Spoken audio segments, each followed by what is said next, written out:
Hey.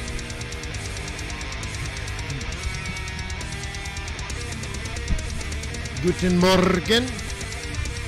Welcome to Forex.Today, the YouTube community of approximately just about almost 20,000 foreign exchange traders. How cool is that? It's something to be proud of. As a community, we gather intelligence and formulate strategies. Together we are stronger. Let me remind you that trading is risky, not appropriate for everyone. Your past performance, good or bad, is not necessarily indicative of future results. But please stay small, stay humble, focus on the long term, never risk money, cannot afford to lose. My name is Wayne McDonald. Hey, look at this. Yeah, I got my Harvard colors on. Yep. It's a good day. That means what? I can share some of that knowledge that I gained by sprinkling some money on the on the university. So ask questions, get involved, and I will do my best to help. Technically, fundamentally, psychologically, it's all fair game, yo. I've learned a few things along the way, mostly from mistakes. I am self-taught. I don't use any crazy proprietary indicators. I mean, I have a few, but they're not, they're just helpful. There's no sort of like secret. There isn't some sort of specialness. There isn't, this is all about doing some basic analysis, using information that we have available. Charts are good for price and time. Fundamentals are good at understanding why and what is likely to happen next. Macroeconomics is good for tracking the flow of money across borders for things like business transactions, and taxes are actually very important to what we do. Okay. Oh, I got a question here. How can a broker hold a trade and don't? How? They just don't do it. They put you in a system where they just don't enter your trades. They're essentially making the market. They're taking the opposite side of the trade. Why would they do that?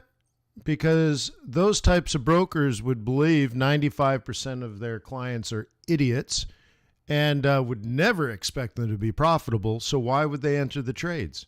Essentially, they trade against them knowing that those traders are going to lose money. So they get to keep 100% of your deposit. That's what a lot of brokers do, if not all brokers, except Trader's Way, of course. And I learned that when the Swiss National Bank pulled the peg. And a couple of the biggest brokers went out of business that day. Why? Maybe those big brokers were trading against tens of thousands of their own clients and got caught holding the bag, and things went wrong and things went bad and things got ugly. I don't know. I wasn't there when I wasn't inside those brokerage firms when that happened, but I don't know. I don't know how you would explain it, right? So with Trader's Way, they're like, hey, we're totally fine. I'm like, well, you should send out a press release because that's really amazing. I think a lot of clients at a lot of institutions around the world are freaking out. So anyways, that's the answer. So anyways, that's how Trader's Way earned my loyalty and respect. Check them out. Fast execution speed, narrow spreads. I traded euro yesterday, euro dollar. I think I paid 0.4 pips. 0.4. Dude. And not on an ECN. No. Like that was the full, like 0.4 pips. I'm like, wow, that's crazy. Good. Very good. Okay. But anyways, fast execution speed, narrow spreads, big swaps, all that kind of stuff. I was trying to think of the math. I'm on a peso trade right now. And let me think of the math. I think per mini, it's 50 cents a day.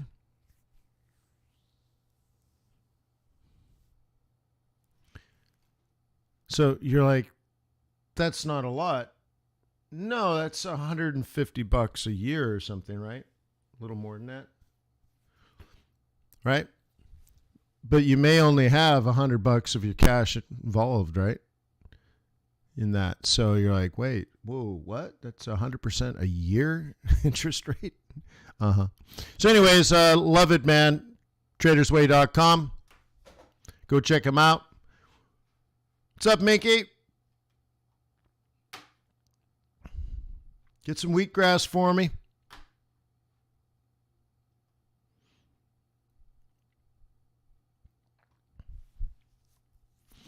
All right.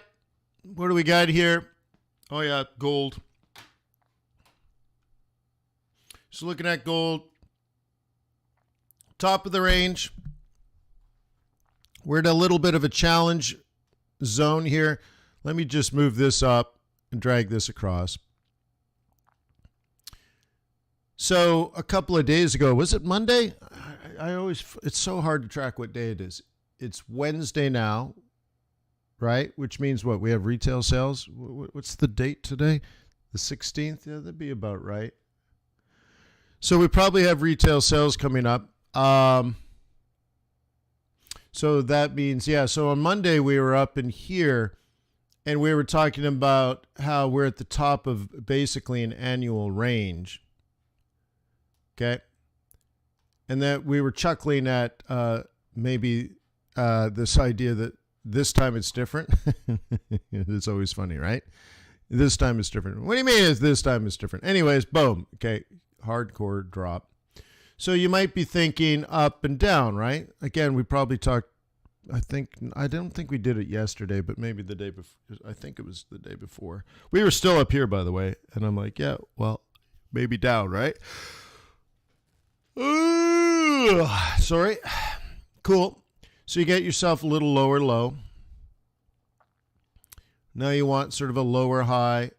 Take the left shoulder, drag it over. This would be a crown pattern.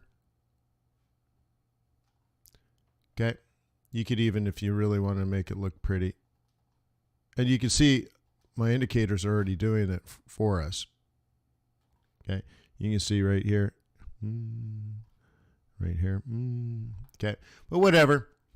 The problem is this is a real, there's a lot of support. So I think, if you were here, it's one thing. But now that we're here, it's another thing to be shorting. I mean, it'll probably work its way down. But the thing is, you're taking on a lot of risk by waiting this late. Okay. We were talking about this in the day trading course last night at the Asia Open to go back into the bigger charts, figure out where you are and realize you're at resistance.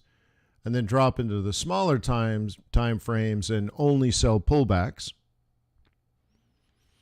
which this is an example of. Okay.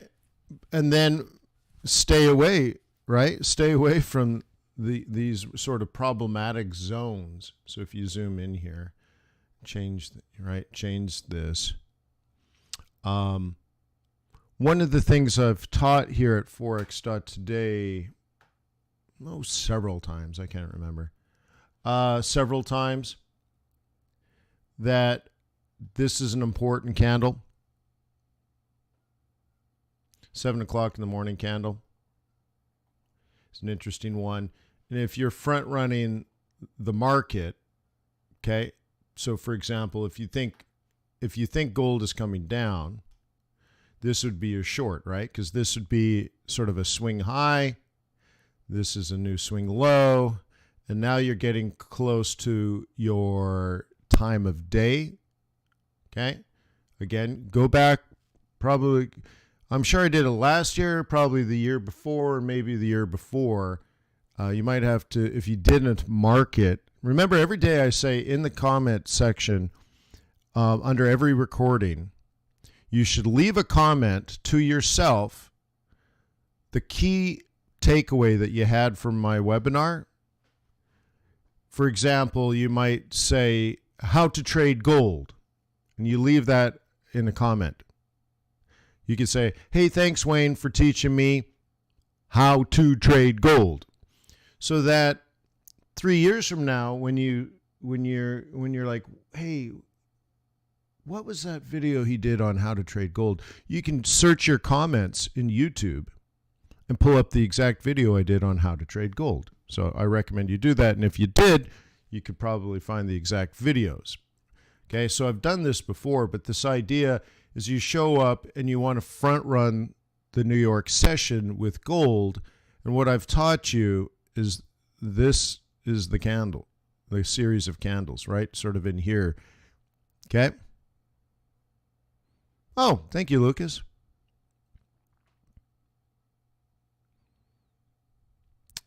I was amazed last time how well you explained CPI. Cool. Great. Hey, did you pay me any money? Did you help pay for my Harvard education? Shoot, I'm still paying off the loan for this stupid shirt. They're like, hey, it's got a Harvard logo on it. It's worth $1 million. Like, Jesus, Murphy. Nothing worse than going to a college campus store, huh? You're like, how much is this baseball hat? $4,000. It's got a logo on it. But anyways. So, Lucas, you're welcome.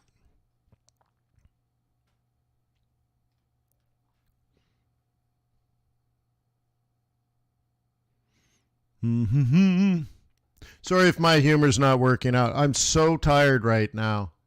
My eyes are watering. So, the life of a Forex trader, right? Life of a Forex trader. It's 8 o'clock in the morning. My eyes are watering because I'm so tired.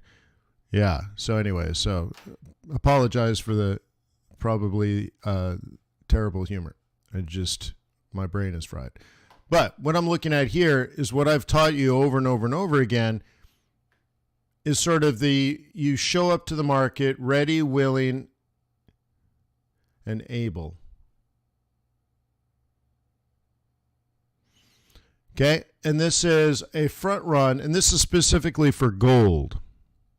Okay, so it's before I start my webinar. If you were going to front run gold, you're going to front run it. Now, here's the cool thing. Okay, by 10 a.m., which is 2 hours from now, less than 2 hours from now, you will probably have 75% of the average daily range or average true range, whatever you use, or more. Maybe a little less, but probably around most of the day. Or, of course, let's say you shorted here and then it popped up. Well, you get knocked out. You have a stop loss, right? But it's a market open for gold, essentially, is what's happening. How many people remember this training from a year ago or 2 years ago or 3 years ago? Of showing up specifically around sort of 7:15 kind of thing. Maybe at 6:30 you start your analysis, or 6:45. 7 o'clock you're getting ready. Maybe you've got your trade on, but certainly by 7:15 you got your game on, and then that's that. Okay. So I think other people are going to do, they're going to show up at 8:30 and they're going to want to trade down here, not here. And the difference is if this pops, okay, these guys break out at break even. They didn't make any money today. They didn't lose any money. They got a free look at the basket. They took a shot. No big deal. These guys are going to say, oh, it's been falling all morning, so I'm going to sell it down here at support. And what happens to those guys? What happens to the sick and weak and lazy? They get eaten by wolves. cull the herd. And so you have to go back and say, oh God, as Kanye would say. Okay. I have this one marked for later. I don't know if it'll come into play today. Okay. But long story short, the selling at the top, you're predicting going to the bottom, but selling the drop, retracement. Now that's a Wayne thing. This is what I teach you over and over and over and over and over and over and over and over and over. Yes, that's predictable, but you don't know really until it's happened. There's ways to put that together, but that's a pretty big, bold move. I like to use technical analysis to confirm such moves, and I prefer like catching the pullback and then grabbing the extension down. This 382 predicts a 1618. The breach of the moving averages sort of here predicts a retracement to the 200. Oh, God.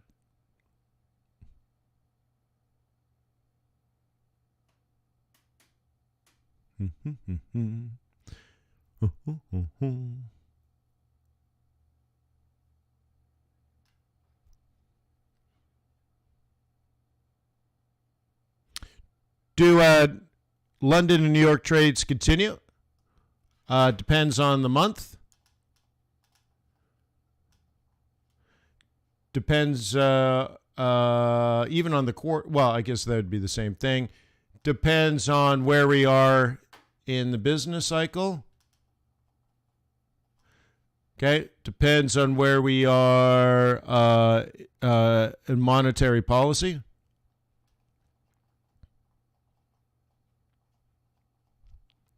Okay. That kind of stuff. So it depends. But if you're a trend trader, oops, this is lower actually. If you're a trend trader, then that's what you would expect. You would expect a trend. And a lack of a trend like we had in a lot of dollar pairs the last couple of days is also informative information. Maybe it's one reason I'm picking on gold. Let me double check the calendar today. I'm pretty sure we got retail sales. If not today, soon. I'm just going from what's normal. We've done CPI, right? So we're probably pretty close to that. Hang on. That's usually midweek. Let's take a look.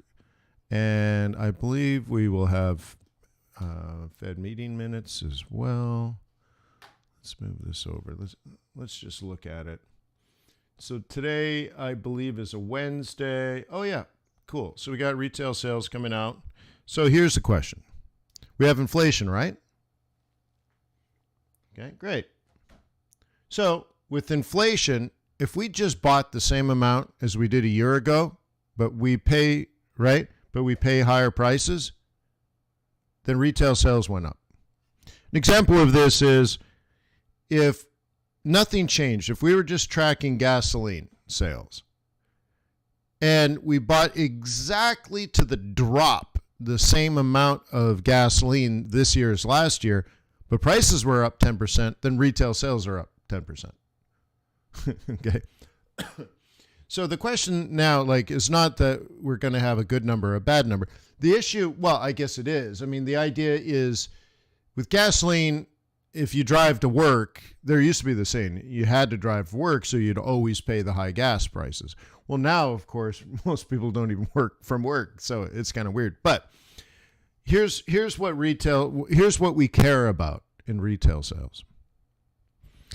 Have prices become so high that people are not buying stuff or deferring their purchases? Okay, so over the course of the 2-year pandemic, I've been paying sometimes 300% for stuff.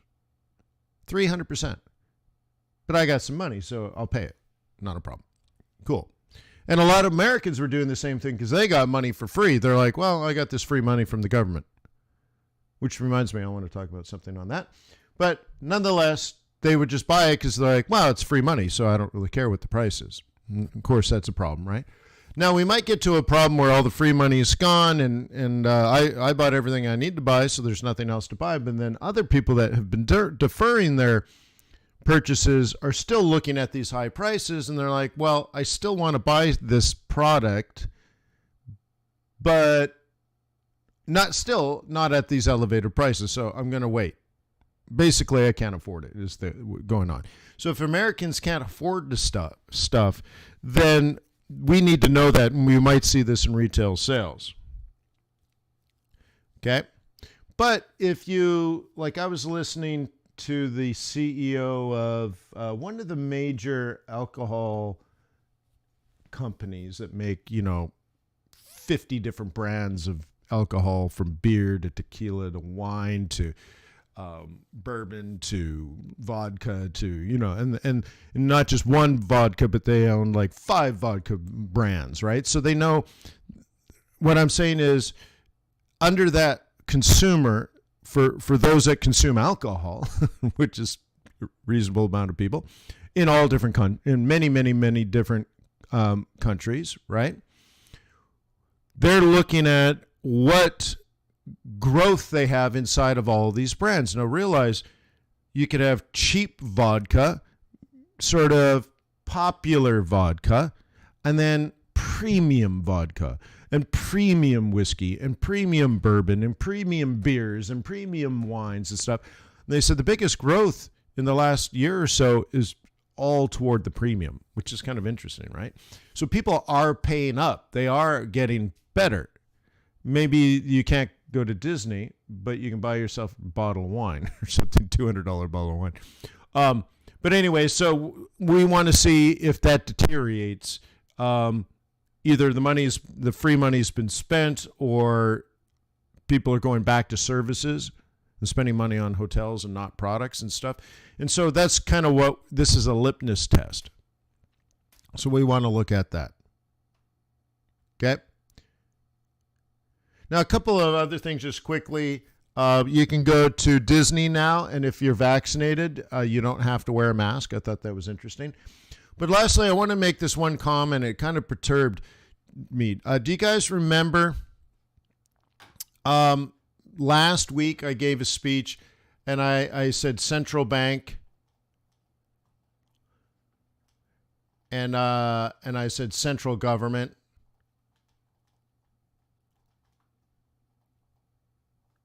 Okay. And I said, these guys pumped in $5 trillion into the economy, and these guys pumped in $5 trillion into the economy. And I explained clearly how quantitative tightening would just take that $5 trillion slowly but surely, take it out. So the Fed created the money, right? They didn't print it. They didn't borrow it. Do you understand? They just created it, and now they're going to destroy it. So they put it into the market, and then they take it out of the market. And over a period of time, this is completely gone. Then I said, well, here's the central government. They have a choice. They can have the Treasury literally print the cash, or they can borrow the money by issuing, so they borrow the money. Take on more debt. Okay? Most of it's take on more debt idea. So I said, how do you remove the money? How do these guys take it back? Because this is where the inflation's come from, not from this. And if it is from this, they can remove it. Not a problem. The inflation goes away. But we had the central bank act during the global financial crisis that almost ended capitalism. We pumped in money into the economy, then we removed it, and we never had inflation. This time we pumped in some money, and we got wicked inflation fast. So I would argue this is the central government's problem, not the Fed's problem. Okay? But anyways, so how would this central government remove that money to reduce inflation? Because that's what we're talking about these days, right? Raising interest rates won't do it. Okay? That'll just change the cost of borrowing money and slow the economy down. But I don't think that's the problem. So what I said is raise taxes and then do what with it?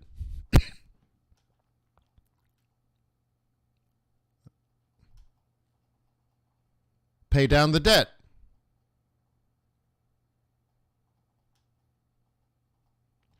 And then once the debt's been paid down, cut taxes, right? So the Democrats right now, and I'm going to be political because this is a political concern.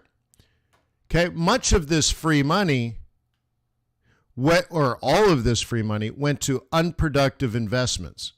They gave the money away for free because some people had no money or no job.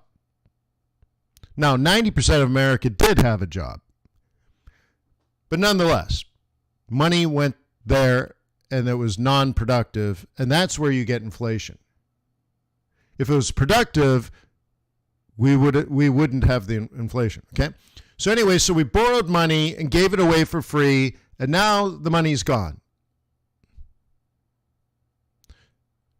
So there is a very serious push right now by the Democratic Party to cut taxes on gasoline.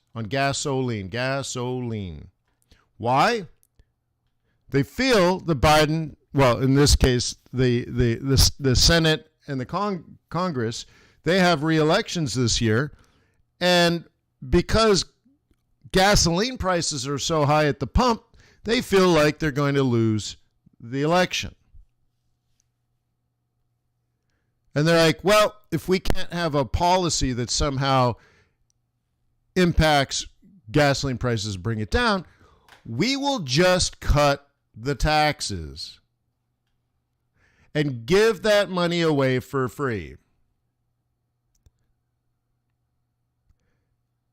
I'm like, dude, when you borrow money and give that away for free, you don't pay for it by cutting your revenue.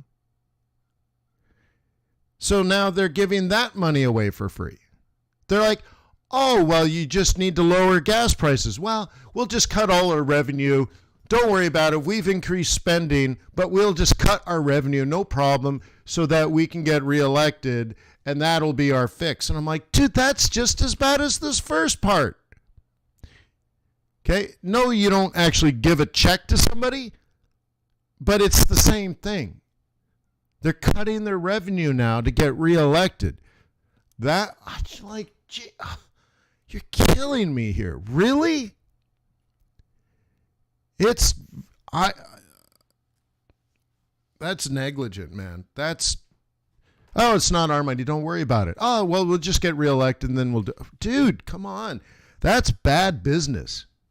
If you were a business, you would be bankrupt doing stuff like that. Okay? I mean, think about it. It's like borrowing $1 billion. You're not profitable yet. Okay? You borrow $1 billion to make a product, and then you sell the product at a massive loss to try to take over market share. Well, that's what a monopoly does when they have more money than God and all that kind of stuff. And maybe they're right? But if you're a startup and you're like, we don't have any money, we're not profitable, we have huge levels of debt in the form of borrowing money from VCs, borrow money from angels, borrow money in like mezzanine debt and all kinds of stuff. So let's sell our product for a massive loss. That's just not really good business. And it's usually in those types of businesses and those types of investors get crushed. So this idea now that this is floating around like this might actually pass. I don't think it will. I hope not. But this late in the game to still be throwing money around for free is just bothers me. It just bugs me. Like, I get it. There's a pandemic and you have to choose. 90% of people didn't lose their jobs, but 10% did. But why give money to everybody for free? Right? Right? You see, that was the response. Give everybody in America money for free. Well, that's stupid. 90% of the people didn't need the money. Why not just the 10 people, right? You see what I mean? So it was like we probably could have got by with 700 billion, not 5 trillion, right? Like it was just so crazy over the top and untargeted and all this kind of stuff. And now that it's done and we have 7% inflation, cut the gasoline tax, which is a massive revenue source for the government. So you're like, well, Wayne, what do you care about cheap gas? Dude, someone's got to pay for this. This has to get paid for. So you don't cut revenue when you've doubled the debt. You understand? When you doubled the debt, tripled the debt, you don't look for ways to cut revenue. You need to increase revenue. And you're like, well, the money we invested has no return, so it was a loss, so we can't afford to pay our debt. Then it was a bad deal. Okay? So, yeah, it's a vicious negative cycle here where you have to cut taxes because now you have inflation because you made a bad investment earlier. So now you're going to make a bad, it's a reverse investment, right? So it's bad after bad. Okay. So gasoline is not going to drop 30% and everybody's good. The government is losing that revenue, and that's bad. You see, it's almost the same thing. Your 30% savings is coming out of the coffers. So how is the government going to run next year if they have, let's say, just for sake of argument, let's just say if their revenue drops by 33%, will the government cut their expenses by 33% next year?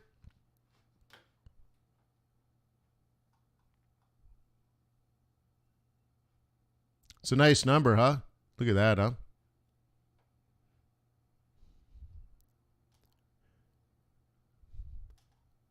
So we know the government will not cut their expenses by 33% if they cut their revenue by 33%. So where does that money come from? Well, once again, they either print it or borrow it.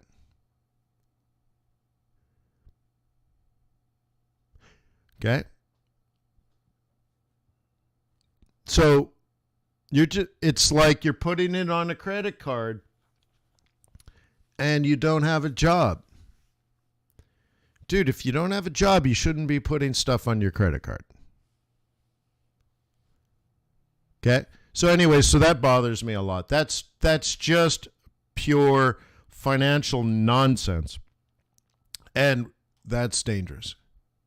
You can always argue that there was a pandemic, yada, yada, yada. Great. But once again, the money could have gone to 10% of Americans, not to 90% of Americans. And we could have had a lot less debt. And by the way, we wouldn't have inflation. So bad decisions, and now they're making potentially bad decisions again, and that bothers me. So, and that is political. Okay? Clearly that's being done to get reelected. And that's bad. That's dangerous. That's bad. That's bad. Just is. It just is bad. Bad behavior. Okie dokie. Let's clean this up. What you want, what you need. All right. Oh. Let's look at the peso. Sure.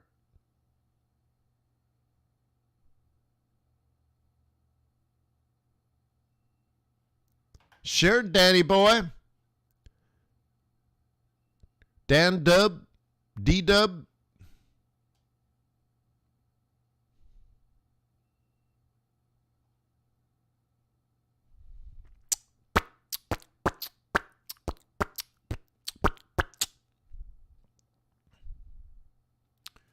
looking at random things. Wait, why is that there? That's weird.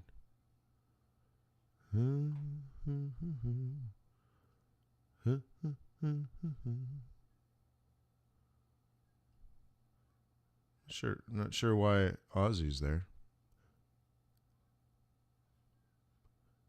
Oh, just get rid of it. Just put that there.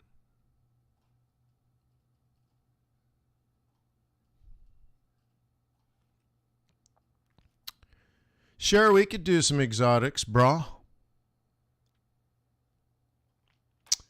Okay, zoom in here. Okay, there's a little role reversal. Yesterday's trade was here. Okay. Back out. And I don't really have a clear breakout yet. Technically, this is a lower low. Technically, we're still riding the hourly 21. Okay. Now, remember, this 55 represents the 4-hour 21. So if we go over here, and now I zoom in, now we're looking, this is yesterday's trade. You see that? Isn't that amazing, my chart setups? Okay, pay attention to this big wick here, how close it is to the 21 EMA on the 4-hour. I go to the 1 hour, and there's that wick. Cool, right? Okay, so I'm short somewhere in here. Cool. Great. But it's not a clear break. It's not great yet. Right? It's still searching for its soul.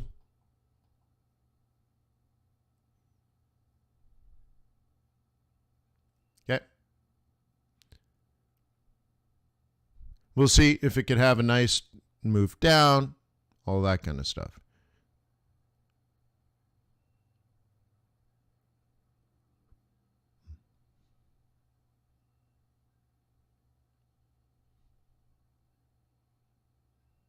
Okay.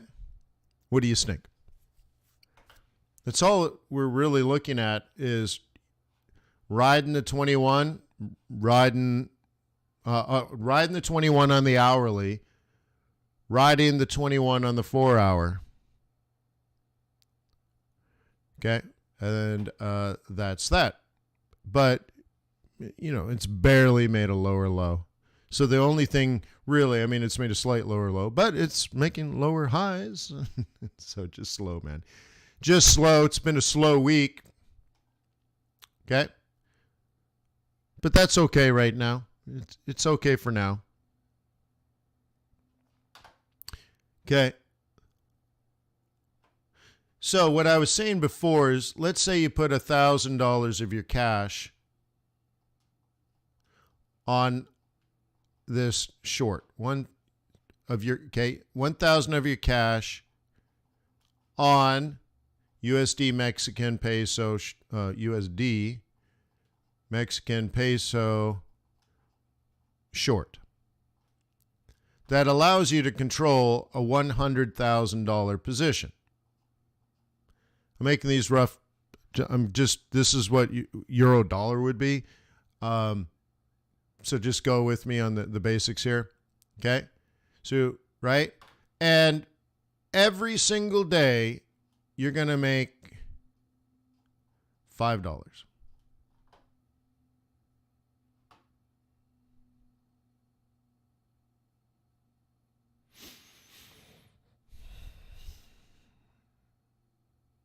What do you think?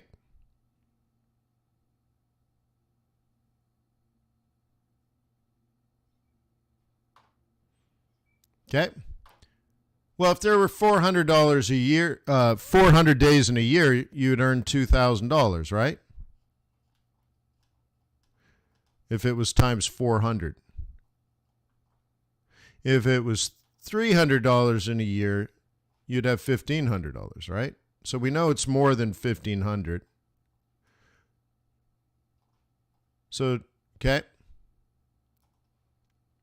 But let's just play around with it. We know it's more than $1,500. minimum $1,500. Okay.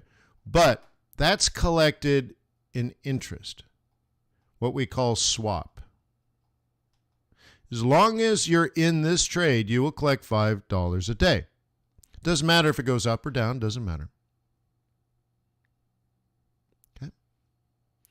So 300 days later, okay, 300 days later, you would have collected in swap $1,500 profit. Okay, or 150% internal rate of return. Swap only. Which is a fancy way of saying 0 pips. Doesn't include a pip. So if you broke even 300 days later, okay, so holding this for 365, it's probably closer to 170% a year. And you're like, that sounds like a lot, Wayne. Oh, it is. First of all, Mexico is an emerging market, and they have to pay you lots of money, right? They have to pay you high interest because they want to borrow your US dollars.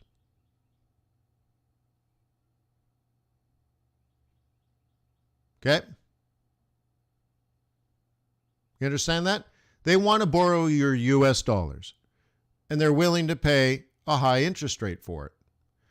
And it's because the Mexican peso is not a reserve currency, so they need dollars on reserve. And they actually need a lot of dollars in their central banking vault because they do a lot of business with the United States. So they're willing to pay a lot of money to borrow your dollars because they want the dollars in their vault. Cool. But you're also leveraged 100 to 1.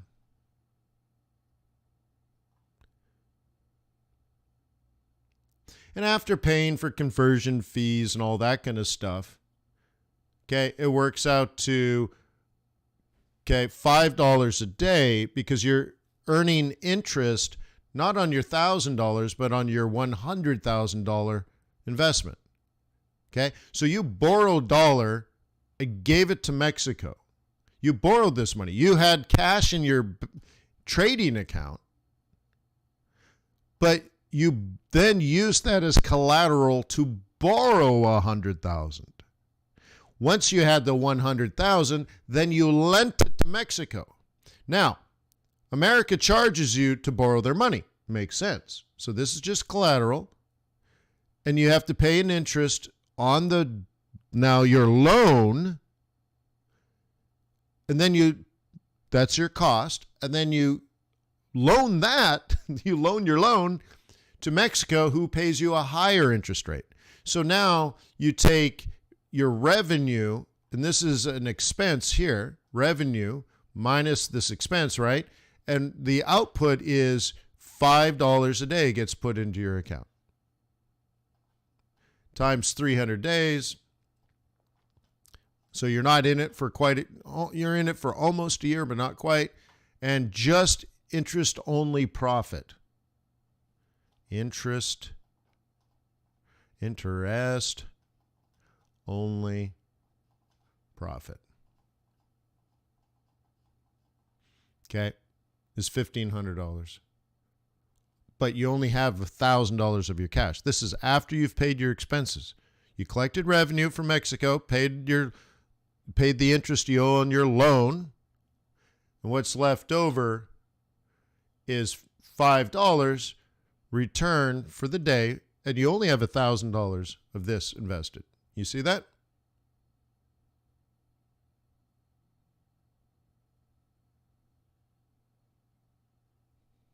Okay. And you're collecting 150% annually on this transaction. Now, you might make 2,000 pips over the course of a year, and therefore this is probably 1,150%.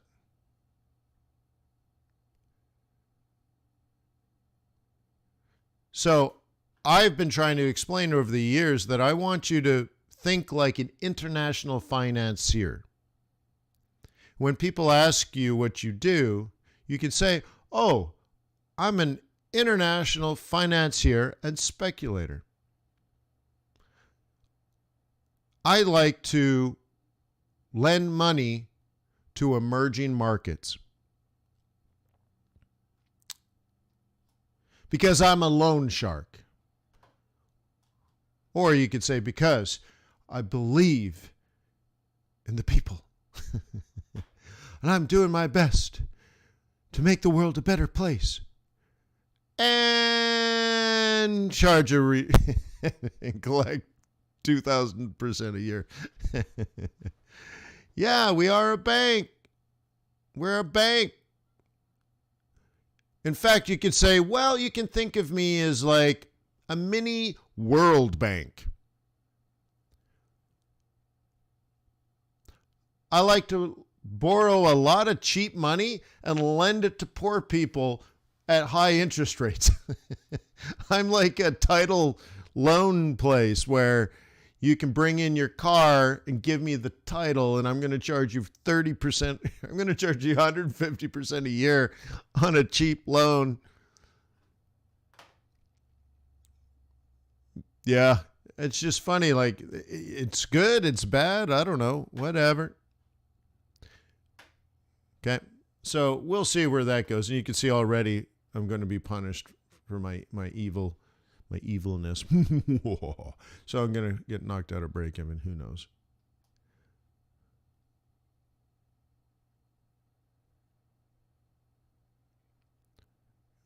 All right. Thank you, Barry.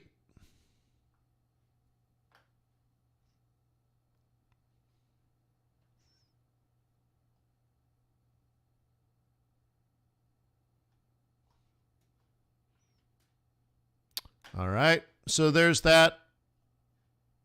Let's take a look at the indices.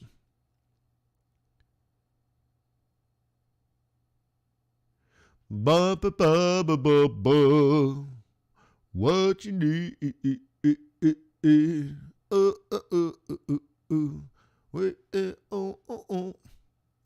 All right. So here's what my problem was in Asia today or last night.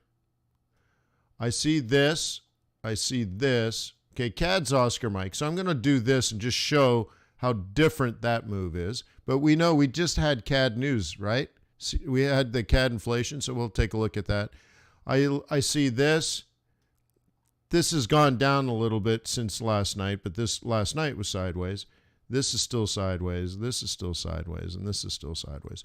So what's changed a little bit is CAD has gone up a little bit since last night, and pound has gone down a little bit last night, and everything else is generally the same, and that's bad.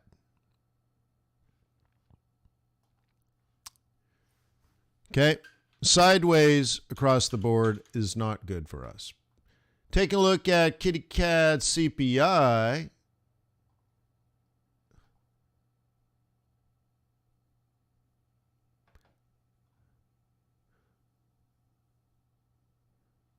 Just want to make sure it was there.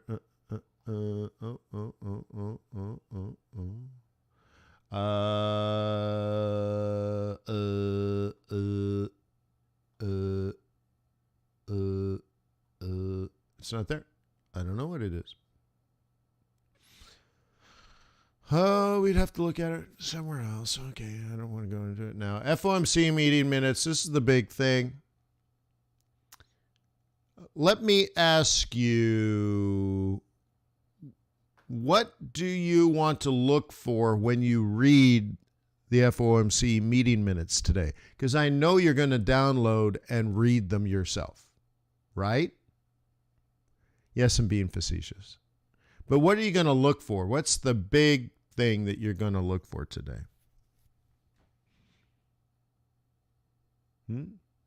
Let me know what's on your mind. What would you look for?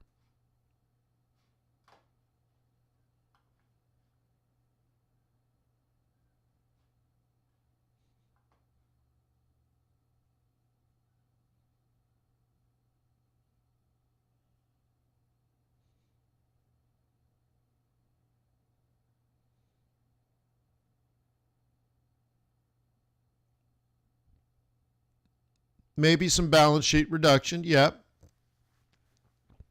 I don't think that'll be the key thing. I think they're just going to talk about doing it sometime.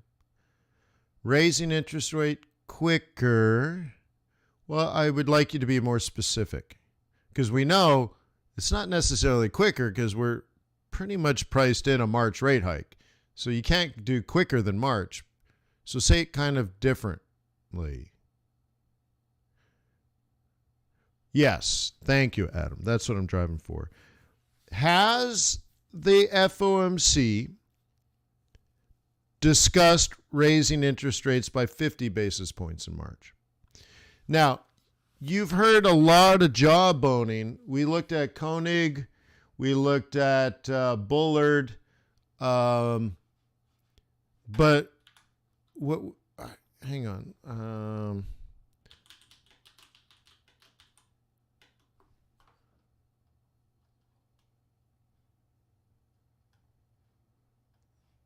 Okay. Let's look at this. Okay. All right. Have you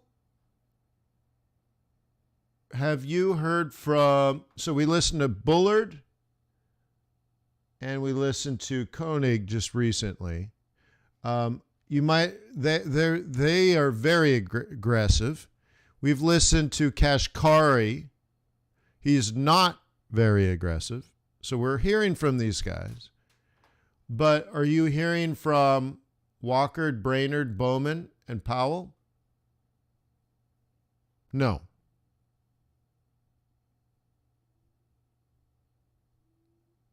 Okay. So there's a lot of jawboning, a lot of opinion being put out there by FOMC members, but you're not hearing from the Board of Governors. And my thought process here is if Jay Powell and Bowman and Brainerd and Waller were going to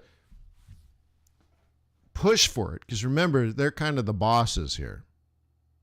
The other guys are just presidents of their local feds, regional Fed banks. So the bosses here, these guys are appointed by the President of the United States and confirmed by the Senate. These guys are bosses. Are they out there on the campaign trail, so to speak, talking and telling people to be prepared, telling the market to be prepared for a 50 basis point hike? Because you know, they would want to be transparent about it. Their fear is that they would freak the market out. So they would want to promote it first, right? Give market participants an opportunity to adjust their portfolio. But they're quiet as a church mouse, so to speak. So I kind of look at it that way. But you'll want to comb through the meeting minutes and get a sense of what was discussed. And maybe what was discussed is maybe every single meeting they raised, but they're not going to say it that way either. So I don't know. I'm not against the 50 basis point idea. Okay. So maybe they do 50 now, 50 later, and then 50 in December. Maybe. But remember, they said steady, right? So what do they mean by that? Maybe it's 25 basis points every single meeting, no matter what. That would be a bit unprecedented because that would mean raising in the summer and raising right before a political election. And that doesn't happen. So we'll have to read these things and get some clues. Most likely, the market's wrong about how aggressive the Fed is. There's reason to believe, maybe, if you read the meeting minutes, that the Fed might actually be still fairly dovish, and they're like, look, we might have inflation, And much of inflation might come down just from the supply chain normalizing over time. But it's better to have inflation than a recession.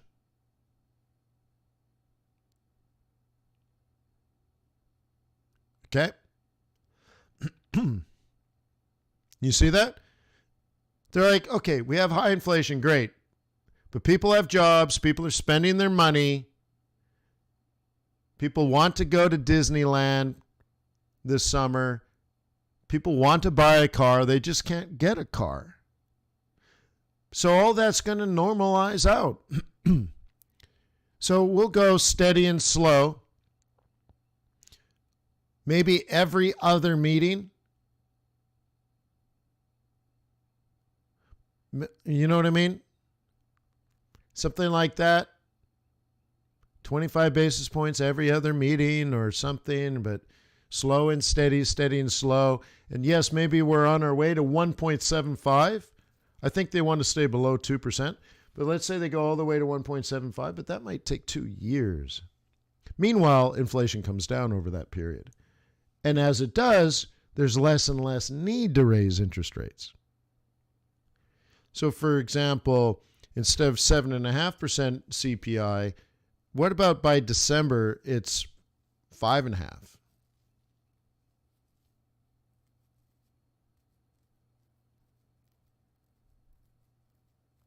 Okay. You see what I mean? So there's a lot going on here, but what I'm trying to do is not tell you what I think per se. What I'm trying to explain is how you organize your own thoughts. What's the process? Because when you listen to the TV, they're getting like Bullard, who's known to be a hawk, to come on TV and be crazy hawkish. Then they want Kashkari,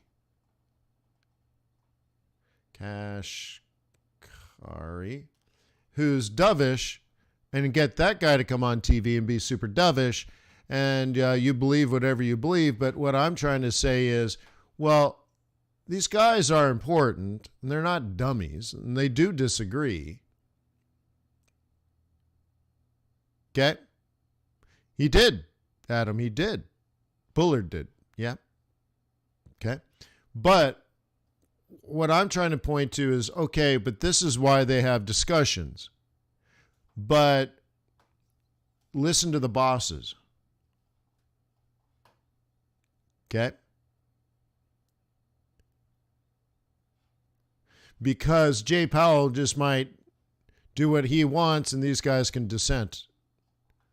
And that's that. Okay?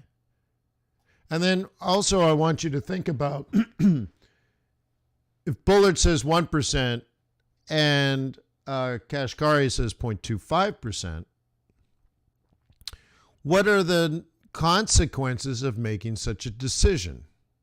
Well, first of all, if they listen to Bullard using the discount cash flow model or using the capital asset pricing model, which I've explained a couple of times recently, analysts will have to adjust the value of their portfolios, which is a fancy way of saying the stock market's going to drop. Because that ain't priced it. Okay? Interest rate. Now, eventually it'll recover, but I don't think they want that. If they raise too fast, maybe more, right? Other things get more expensive, and maybe that slows the economy down. I don't think a 1% rate hike would do that, but there is a risk that they do too much, and there's a recession. So, for example, if they quickly raised interest rates to 3%, and by the end of the year, inflation's come down to 4%, we're getting to a point where,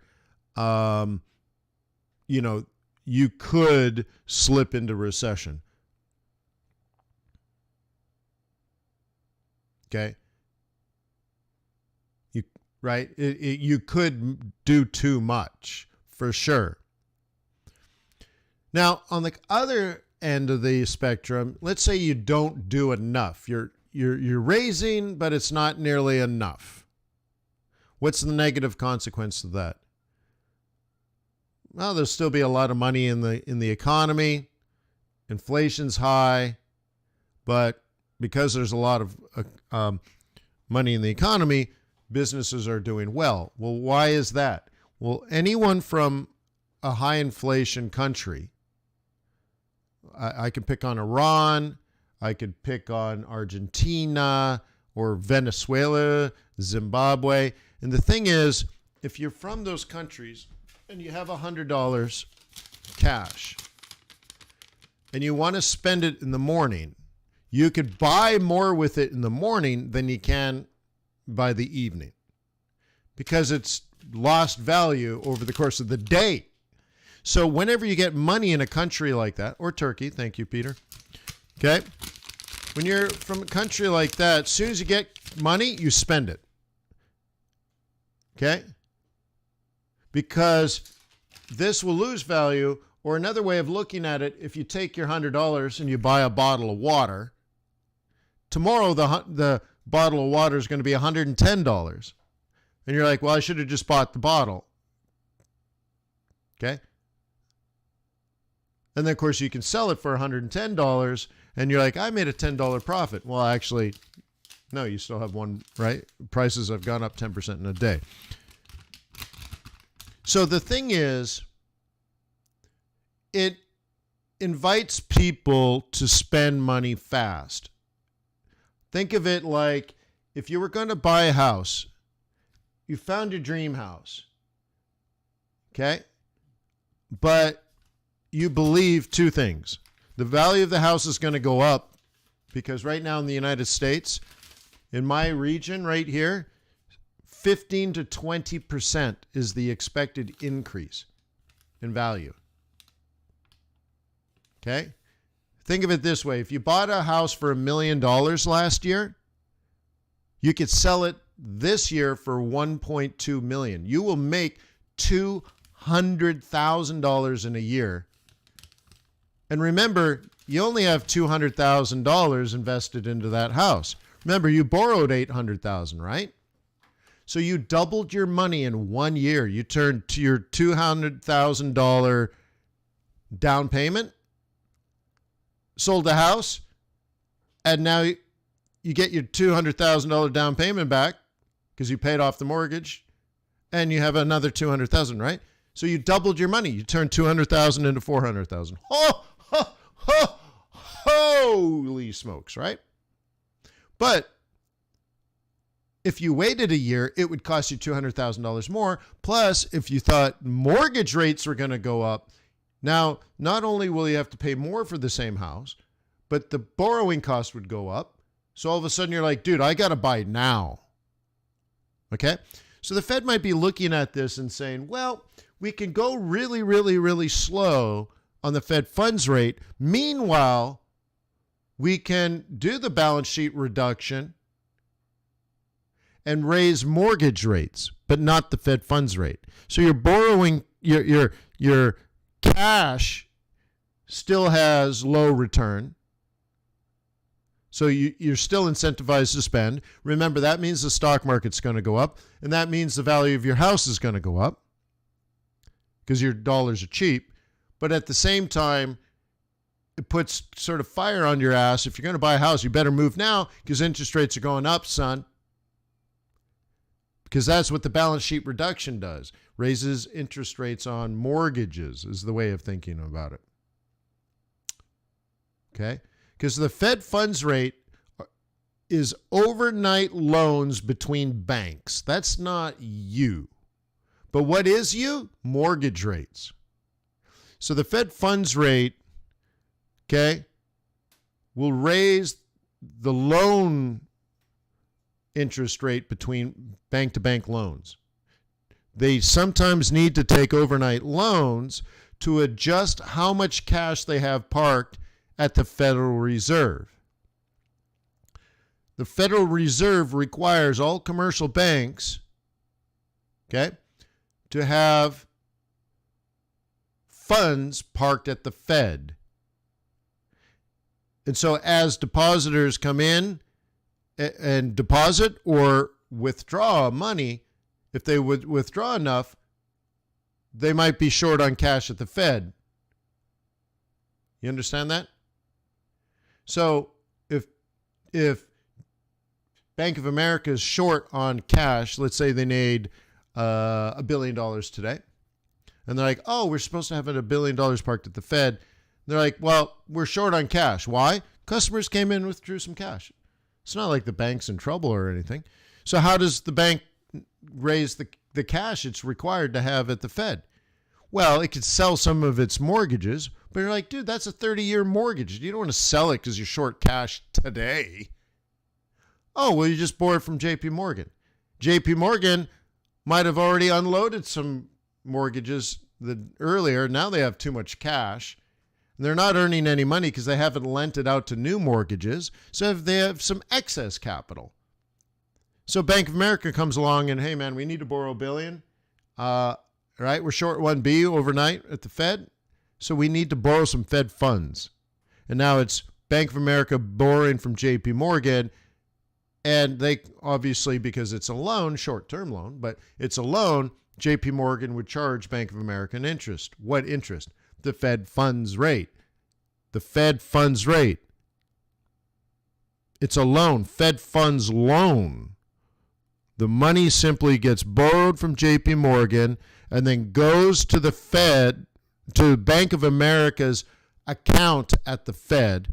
And then, of course, over the day's transaction, Bank of America, just in its normal business, would have that cash available, pays back JP Morgan. Meanwhile, that cash is now at the Fed and everything's cool. And this happens all day, every day. There's nothing interesting about it. It happens all day, every day, because the next day what will happen is JP Morgan's a little bit short. So Bank of America or Wells Fargo or someone else will lend them some money. But that's the Fed funds market. Okay? That doesn't affect you directly. But if you were going to buy a house and you thought, hey, look at that 10-year T-note. Okay, I wonder if we can get, I'm going to get mortgage ads. Mortgage rate chart. Will it do the? No, this is just, it's all ads, right? It's all ads. That's the problem, huh?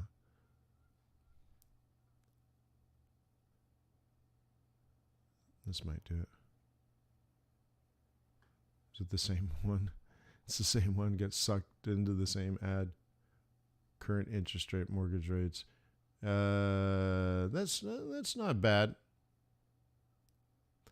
Let's. Interesting. I guess we can't go back far enough, but that gives you a general idea. Okay, interest rates are going up. Okay, so I'll give you an example here. If you, so that someone plugged in a loan, $300K, 20% down payment in Georgia, lousy credit. Okay, right now it seems like you could pay like what, 4.5, and now it's just about 5. But if you did this 2 years ago, you probably would have a 3% mortgage.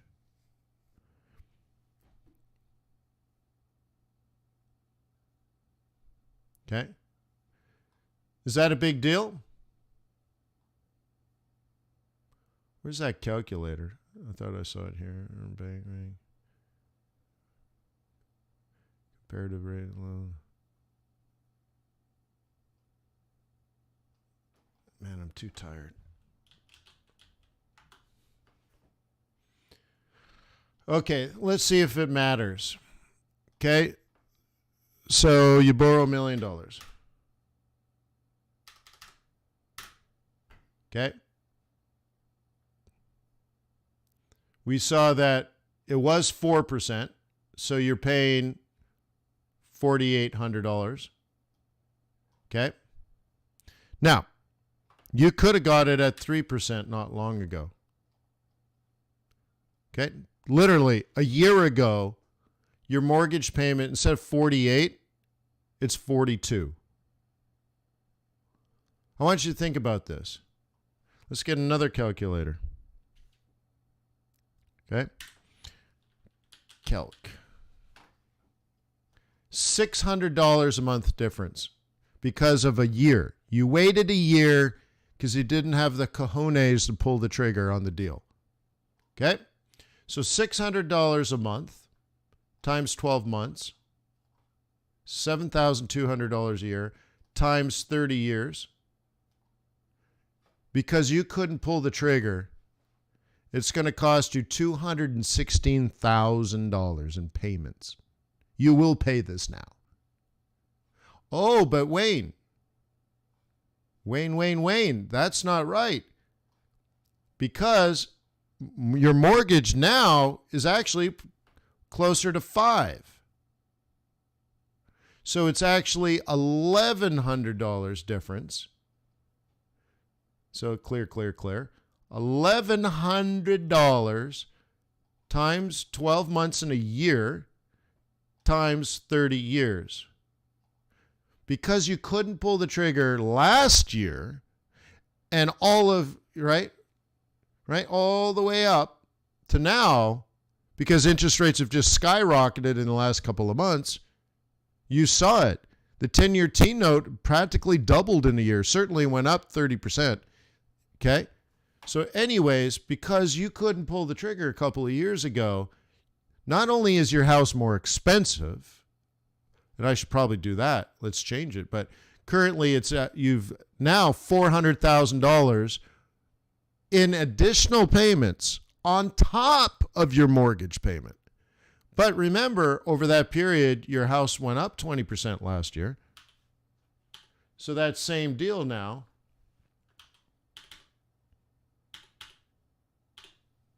okay, is now you have to pay a higher price for the house because the value of the house went up and the cost of your mortgage went up. Now what? We went from $4,200 to $6,400. Now it's going to make you sick. Okay? Okay? You see where I'm getting at now? Oh.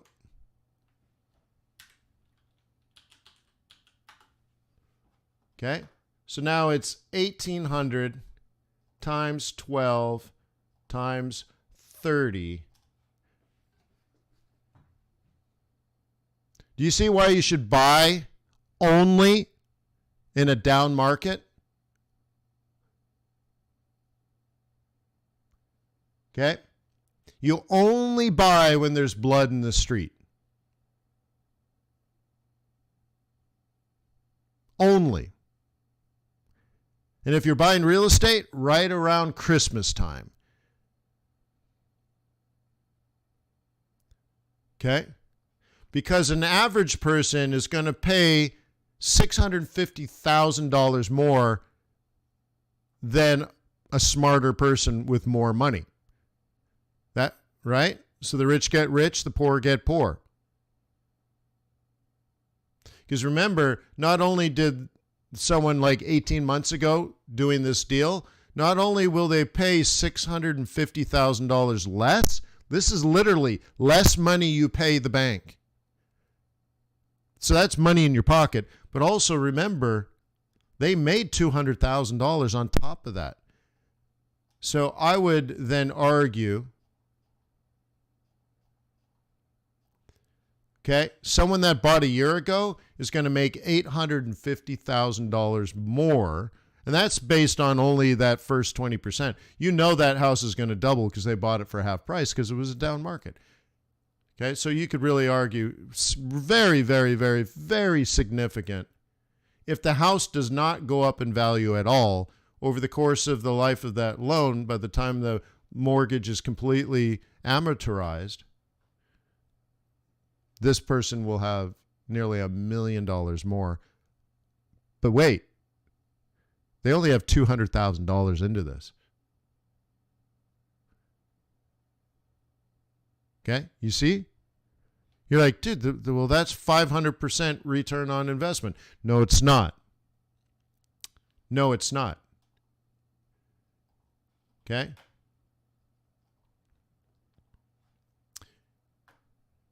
Why? So if you buy a house for $1 million and then you sell it later for $2 million,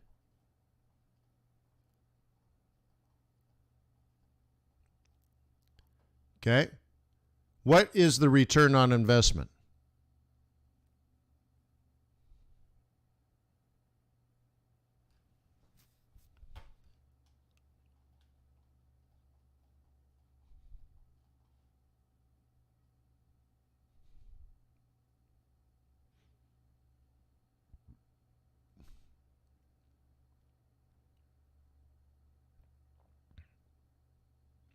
Anybody good with math? 100%. Okay. Simple enough. But you're a currency trader. You need to think differently. Okay? Because that's true, but there are other measures. Okay? How much of your cash was invested in the 100,000 or in the million? You only put up 200,000.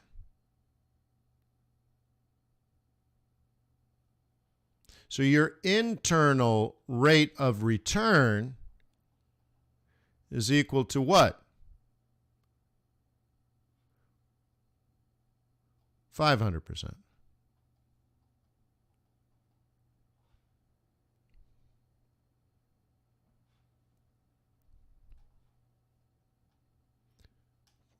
What do real estate people call that? Cash on cash? It's because they're not finance people.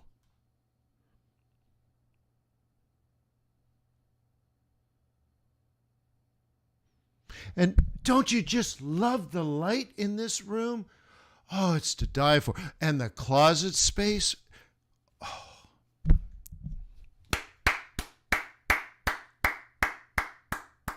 But anyways, your internal rate of return, cash on cash, is 500%.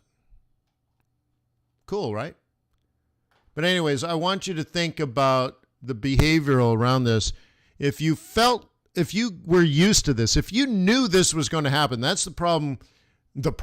That's one issue with the Western world, like America and Canada and Australia and all that kind of stuff, England, right? They're not used to super high inflation. So, you got all the time in the world. There's no inflation. Interest rates are low. You want to be picky and choosy. But if you're from a different planet like California, I remember the days you would walk into a house, like the listing is going on the market today. So you show up 2 hours early and it's listed for $5 million. 3 years ago, it was $2 million.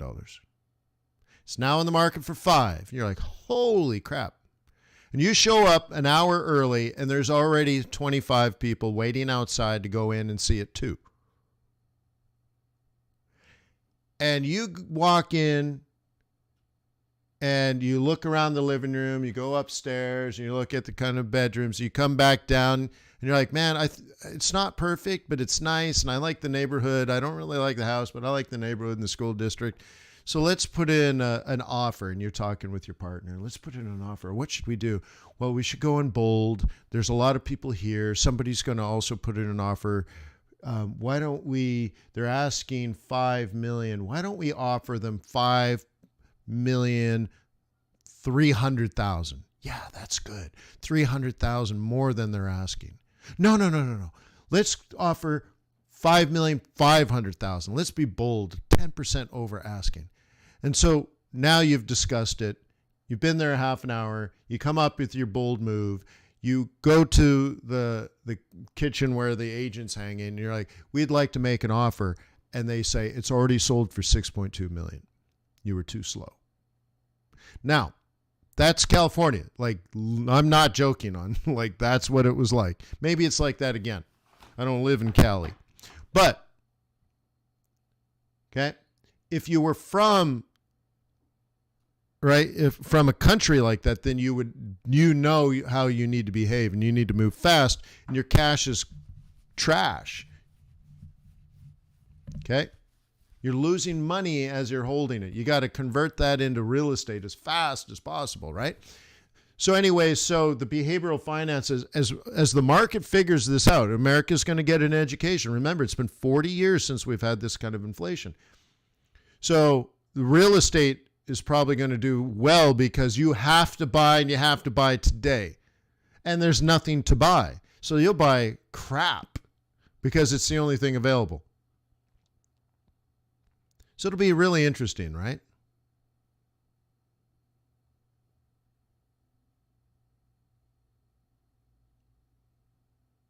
Darko says it was the same in Croatia. High inflation, right? Probably. Yeah. Yeah, Croatia, there's a place I'd like to visit. What a beautiful place, huh? Croatia. I had a friend that visited way back. I think the war was still going on, but Croatia was pretty quiet. And he said, because he had traveled all over the world, so he wasn't a simpleton when it comes to travel. So it was a little bit dangerous, but it was cheap, right? And he's like, this place is beautiful, everything.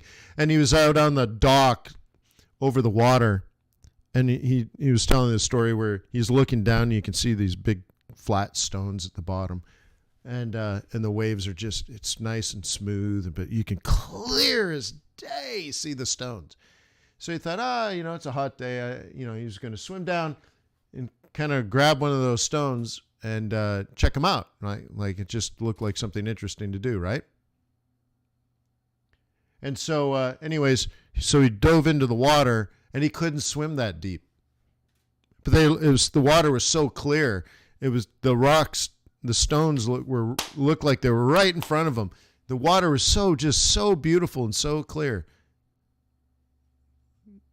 Couldn't swim that deep. Yeah. Yeah, Darko. Yeah, I'd love Croatia is wonderful. Yeah. And they filmed a lot of the Game of Thrones there, didn't they?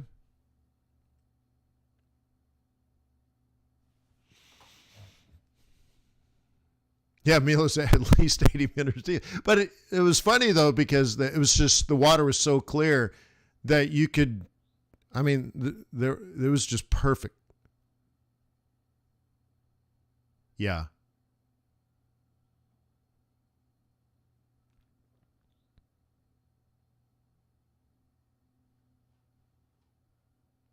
Why the high volatility? Well, let me show you.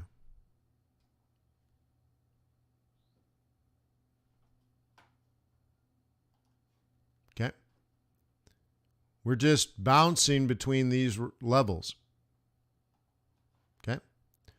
So this is something we did last night in the day trading group. Okay. Oops. Okay. A bottom up to a top.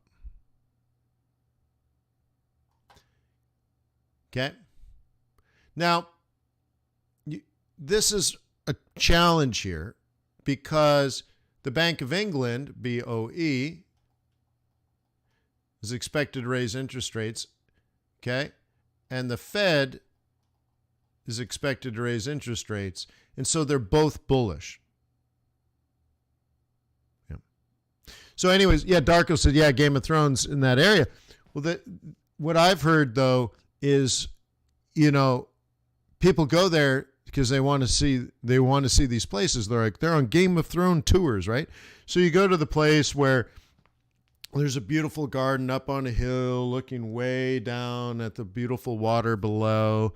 And they remember the scene with flowers and trees and bushes and, pretty women walking around half naked. And they're like, I want to go there. And then they get there and it's just like scrub brush and dirt. And there's one little sign that says Game of Thrones, we're here. But there's like very little infrastructure. And you just show up and you're like, wait, this is just like a bunch of dirt. You're like, yep, that's it. Now, in America, there'd be a statue and a giant digital sign with logos on it and a Starbucks and a bagel shop. And you're like, well, welcome, right? Welcome to the Game of Thrones Applebee's. Yeah.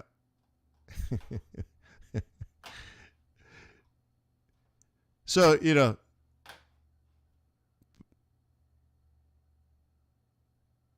oh, is that right, Darko? Yeah, anyway. So, but it'd be a great, wonderful place to visit for sure.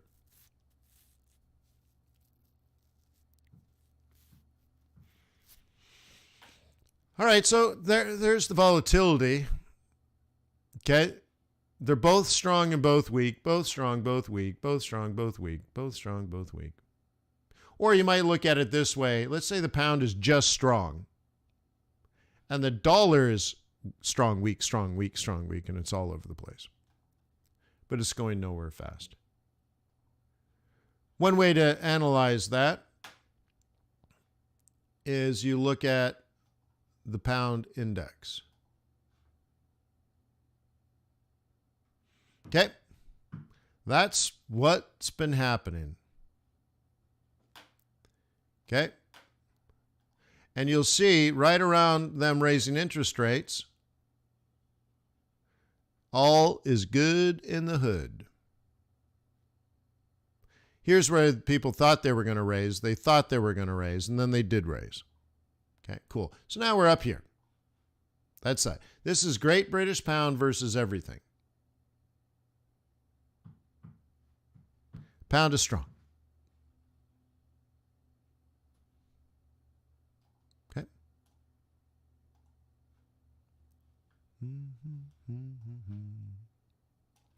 Looking at the dollar, let's take a look at this one. And you're like, wait, whoa, what? It's all over the place, right?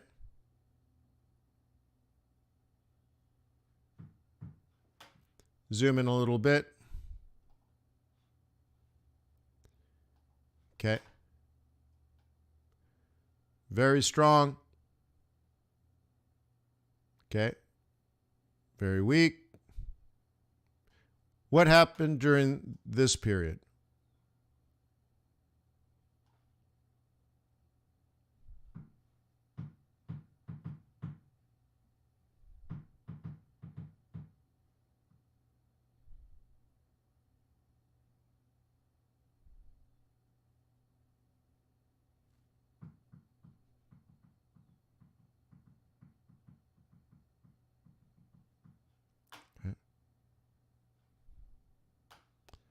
Yeah. That's the world being shut down.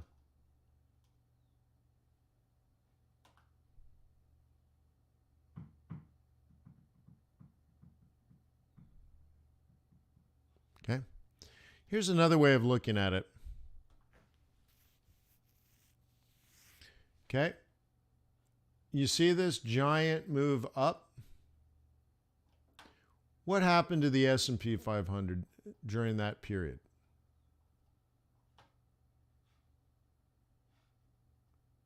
This one right here. What happened to the S&P 500?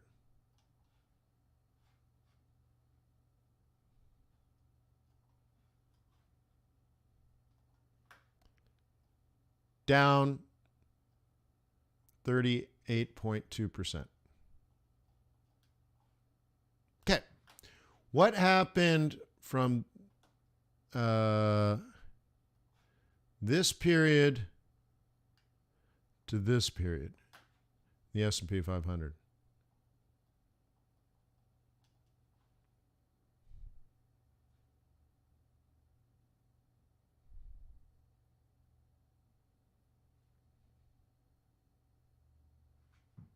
Okay. Up 100%. Okay. Check this out. But this is the dollar losing value. You understand the correlation that I'm showing you? Okay.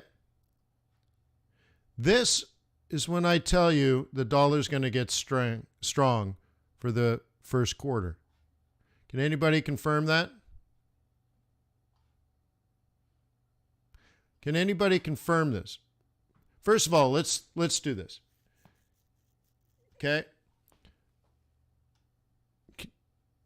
Okay, can anybody confirm this first part that I said US dollar down? Let's do that.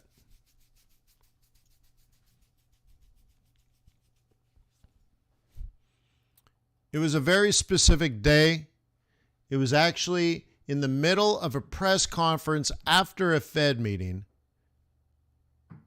I heard one sentence, a very specific sentence, but I heard one from Jay Powell and I said, that's it. That's the thing I'm looking for. Sell the dollar. Cool. Okay, second part.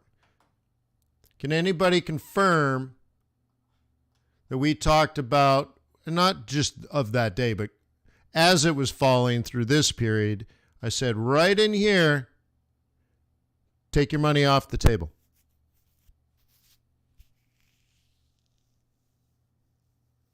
Stop selling. Just get out of all your dollar short trades. Okay? Again, you have to reconfirm. I'm going to ask you over and over and over again.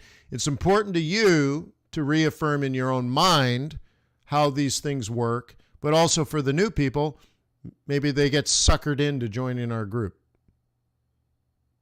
So, were you guys alerted weeks in advance to that specific point in time?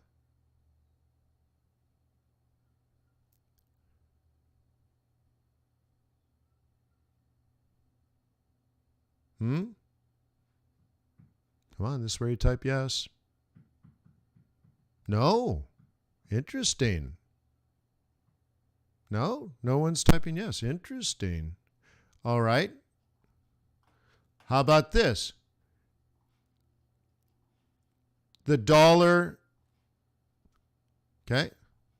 The dollar, were you informed that the first quarter that the dollar would be strong?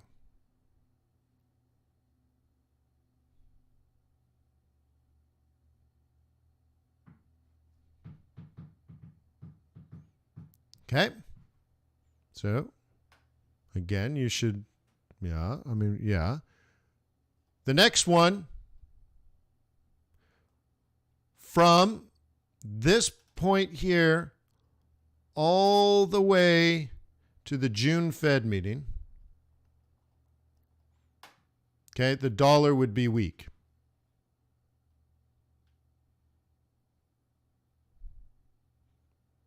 Did you know that from me?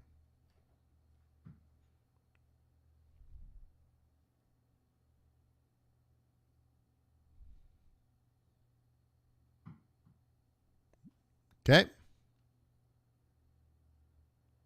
This is important because if you can predict these things coming up, what I want you to do is add more, because you're like, dude, this is going to work for 12 weeks, man. Okay. Oh, we'll get there, Elm. But you have to realize I'm talking not days, but I'm like talking quarters.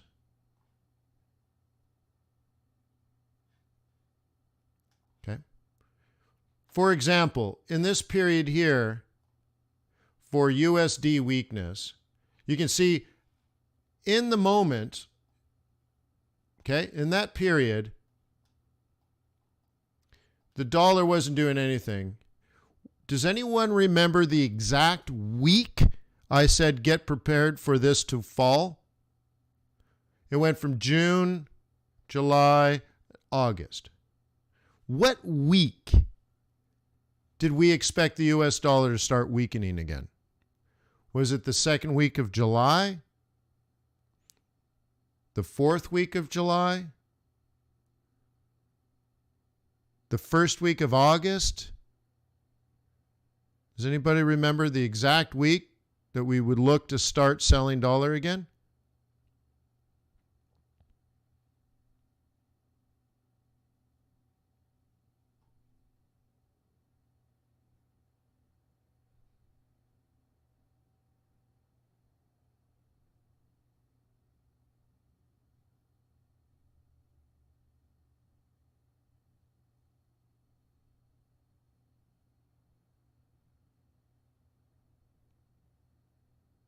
Wow, you guys are quiet today. 2 or 3 people answering questions. Interesting. So I'm going to take this as you guys don't know this stuff. Wow. Whoa. Shocking to me, actually. Maybe you're more tired than I am. Very interesting. All right. Yeah, it's all right, Arve. Yeah. Just interesting. All right. Well, you guys need to learn seasonality. Wowzer. So what I'm pointing out here, and by the way, the answer is the 3rd week. And just to point this out, I've been doing videos on YouTube for 15 years or more. You can go back, pick a year, I don't care, random year, 2011. Okay. And this would be knowledgeable. Okay. But I'm looking at these in quarters. So this is Q1. Okay. Up in January, down in February, up in March. That's what I've explained over and over and over again. Right? And then April, May, June, July, August, September. And then this was weird. This is Omicron. And that's very unusual. I would have expected this.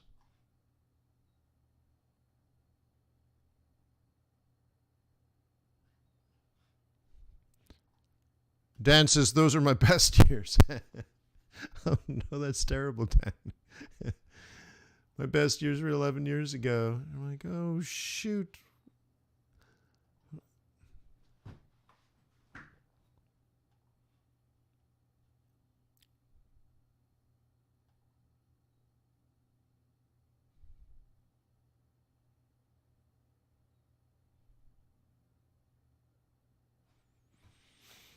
Okay.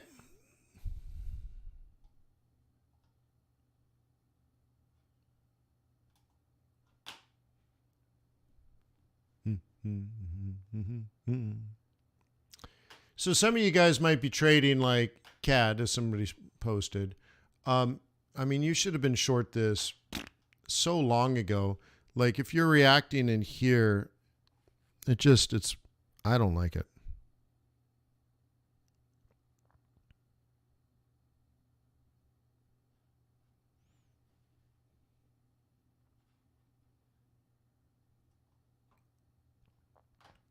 I don't like it at all, right? So like, look, let's talk about planning. Okay, let's talk about planning. The monthly plan, okay, what we call position trading. We have it drawn out here, right? So let's talk about this. The plan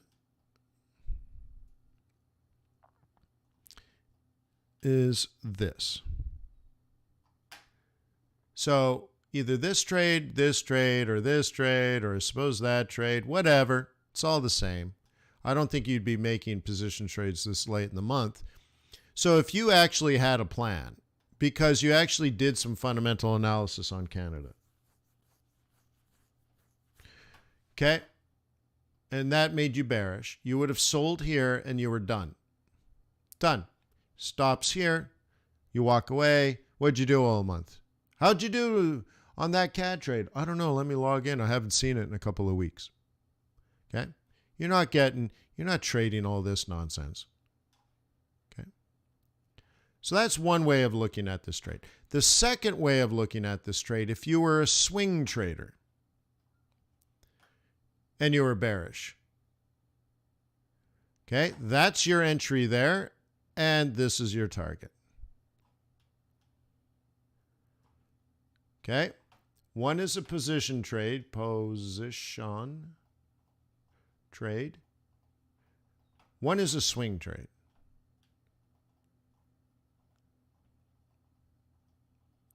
So now some news comes out and you're pissing around with it in here. All right. Good for you. Have some fun. But you're reacting to news, but that means, I don't know, you're not doing sort of the fundamental analysis. You're just reacting to a data point. And, oh my God, look at the news. Oh. Okay. So it's important, but the thing is, ultimately, nothing has changed in Canada. Okay, so that's kind of thing. So maybe it's fuel to the fire and all this kind of stuff. And a swing trader might end up, let's say this comes to target and we'll probably sell this again next week at about the same price. Okay, and so it'll come down, it'll come out. Those that, maybe you'll profit here. Maybe you get knocked out. Maybe people counter trend it. But then you should be more interested in next week's trade. That's all. By the way, Monday is a holiday. Shields up, red alert. Dumbass said, what? Monday's a holiday. Banks are closed in the United States of America.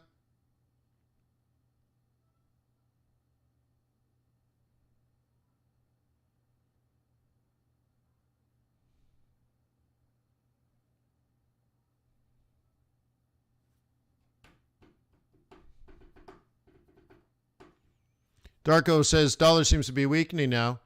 Yeah, but when CNN figures out that Putin is not moving his troops away, then they're going to go, oh my God, and the dollar will be strong again. So just, you got to be careful. That's all I'm saying. Yes, as Dan says, oil is a good indicator. Yeah. That's kind of interesting. You're right. Gold is still stuck in a range and in fact falling, but maybe it's rising now. Right. But nonetheless, I'd rather you guys have more strategic plans than reaction to a news event. Because ultimately what happens is you're an event trader and that strength can come and go fairly quickly. Okay. But I'm trying to teach you to be in trades 2 days, 2 weeks, that kind of stuff. Just a little more meat on the bone,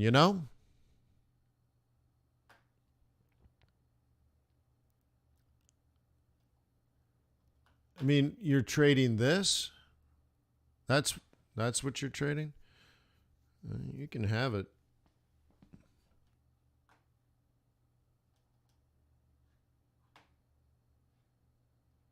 Okay. If that's what you're looking for, by all means, it's yours. Go ahead. Okay. To me, this is more interesting up in here where you set up, right, in this zone here, a weekly short, and you sell it, and you're done. And then down here, the news comes out.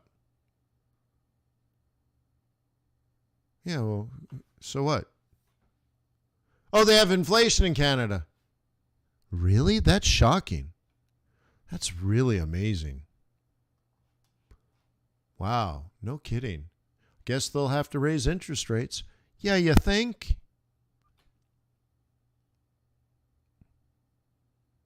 Okay.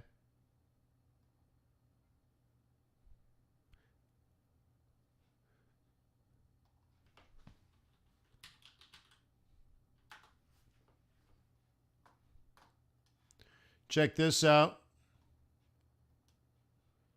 Okay, over 2%.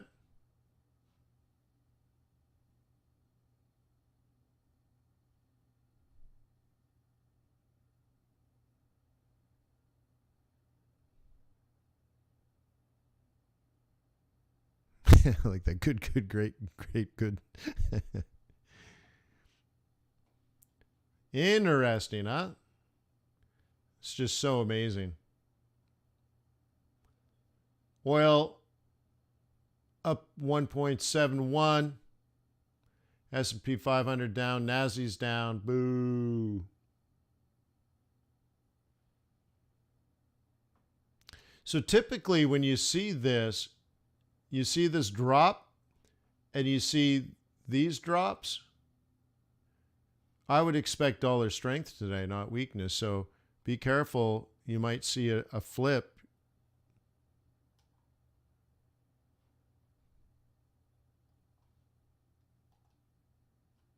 Okay. You might see one of these today. Okay. Where it does this. Okay. If QQQ continues to fall, if the 10-year note yield falls, USD goes up. Or another way of looking at it, what if it's not QQQ? What if it's, and that's Nasdaq, but what if the European stock markets are down? What if the Asian stock markets are down? Well, I guess I shouldn't have killed that.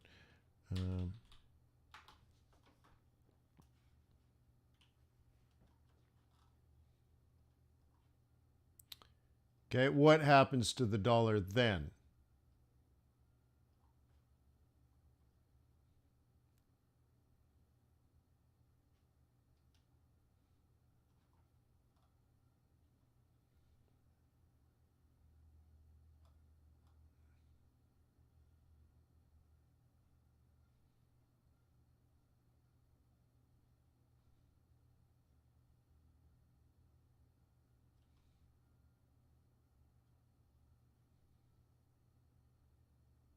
These are all pretty flat, actually.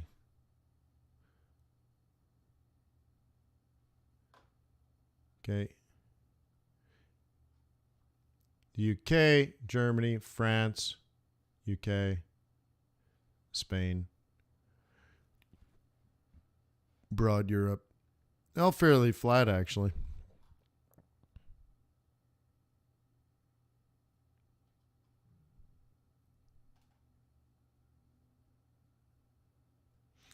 Yeah, right on, Danny boy.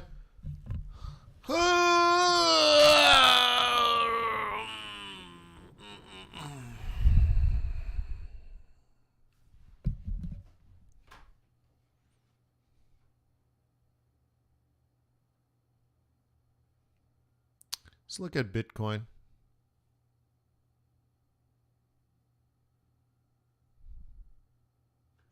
Yeah, oh, that's a 5-minute though, 1 hour. Okay, notice the yen is getting strong, which is a risk-off move. Let's look at Bitcoin. We'll go to commodities. Bitty, bitty, bitty, can't you see? Sometimes your words just hypnotize me. Okay, this says risk off if this continues. Okay. If you're looking at that time frame. Where am I on this? Price action pivot points, 250. Let's do it much more shorter run. Okay. There's another thing I can add to this. Insert indicators, custom channels. Those are nice too. Okay. So you can see, right. So I got my price action pivots. They're kind of saying this similar story here. If I were to mark all this up, I'll start with black lines. Okay, there's some sort of, well, I guess I'll start with pink lines. Okay, you see that going on here, and you see the mean. Okay, inside of that, you see this line, these 3 lines. And then even inside of that, you see downward in here. Okay.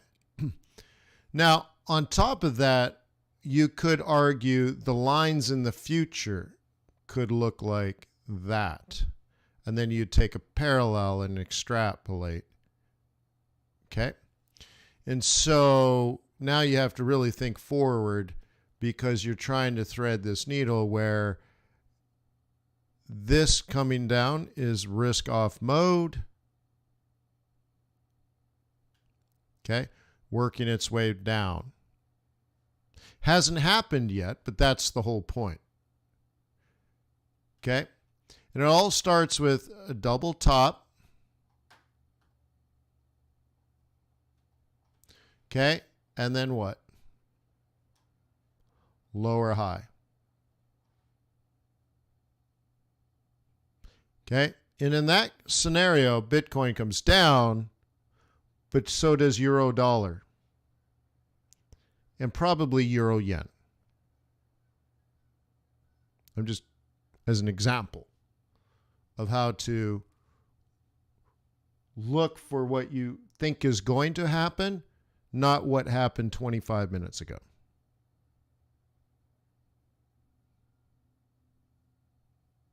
Okay.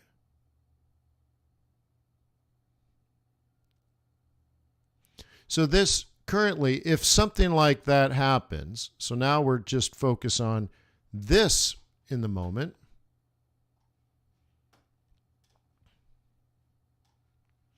If the green squiggly squabbly drawing is what's coming into the future, that's risk off. And you would see red in the stock market, green in the bond market, which means yields fall. Okay. Is there any fundamental analysis? There's some, but it comes down to more of how and why people are buying the asset class, and then you can extrapolate that fundamentally. So one thing you might have found is that if the S&P 500 is down 97.3492% of the time, Bitcoin is down too. So then you could say, well, if you can understand why the S&P 500 is coming down, then you could have a pretty decent guess on what Bitcoin's going to do. So you might say, well, you can't observe Bitcoin fundamentals directly, but you can observe them indirectly. Okay. How do you study a black hole when you can't see a black hole? You have to compare it to something near it. Okay. You have to, the relationship of light and color, right? So if the color of the light from a sun changes dramatically as a black hole passes and it's bending the spectrum, you can say something is bending the spectrum of light. We can't see it, but the spectrum of light has changed radically and then temporarily, so then it goes back to normal.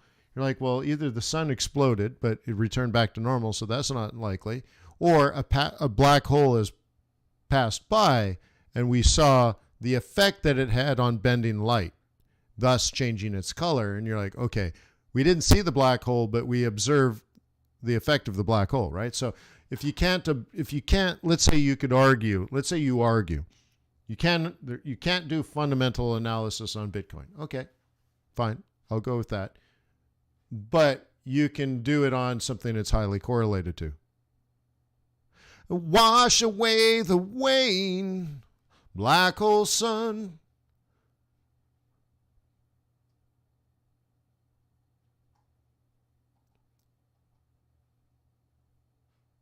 Yeah.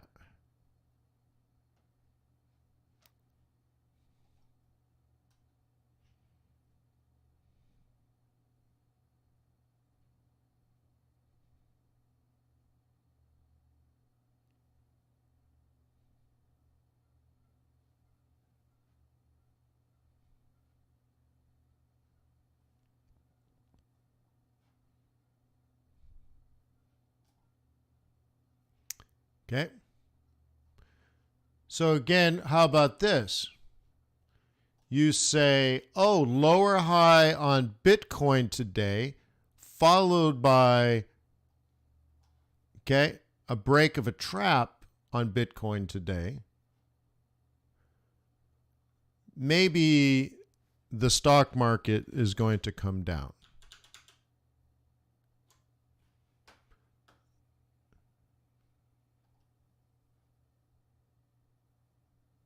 Okay, and you say, oh, S&P 500 is down almost 1%.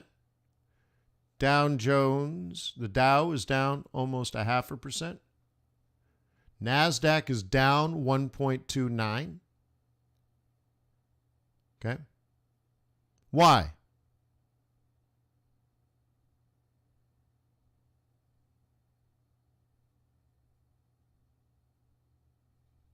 Yeah, I imagine that to be true, hey, Brian.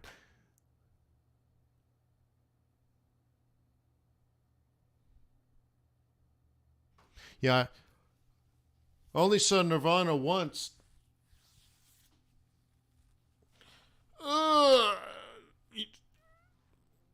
Okay. Which means I had to suffer through a whole concert. And you're like, well, suffer through a whole Nirvana concert? No. Not an entire Nirvana concert. Nirvana was Nirvana. No, I had to sit through a whole concert. Whole. You remember them? With what's her face? Kurt Cobain ended up marrying the lead singer from Hole. And Courtney Love, remember? Yeah. I had to sit through a whole concert listening to Courtney Love, which is kind of like a cat in a dryer. But who opened for a Hole? Come on. What kind of band would open for a Hole? And a Hole opened for Nirvana. Four Non-Blondes.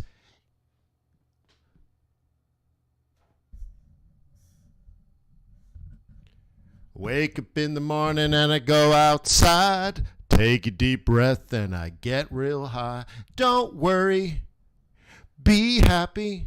Don't worry, be happy now. Ooh, ooh, ooh, ooh, ooh. You're like, wait, that's two different songs. Oh, I know, but they have the exact same rhythm, notes, chords, keys. But whatever. I love it mixing them together. And I say,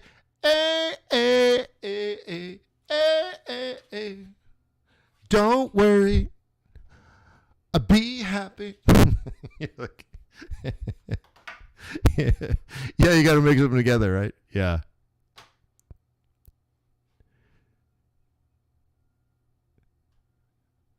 Yeah. Yeah. Anyways.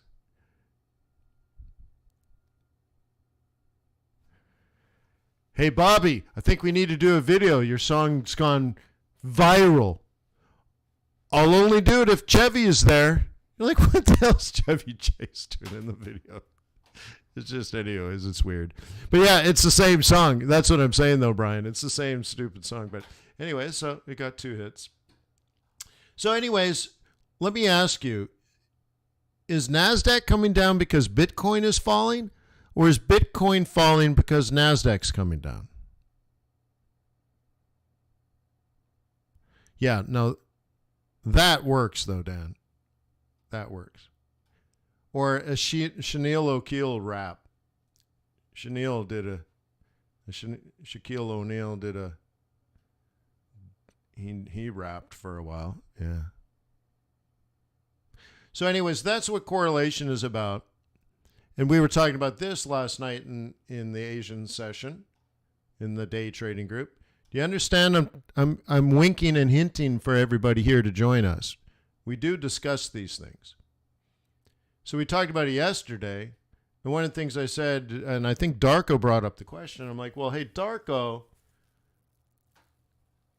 S&P 500 falls, Bitcoin falls. NASDAQ falls, Bitcoin falls. And so here we have a red on the screen, and red on the screen.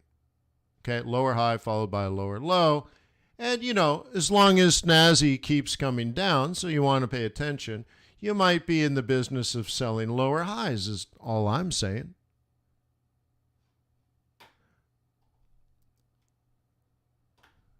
Don't worry. Be happy.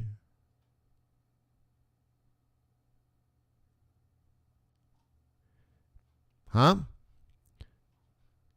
You guys miss 4 non-blondes? Steampunk white chick with dreadlocks? What's not to love? She's a grandma now, I'm sure. Hey, Grandma, why do you have dreadlocks?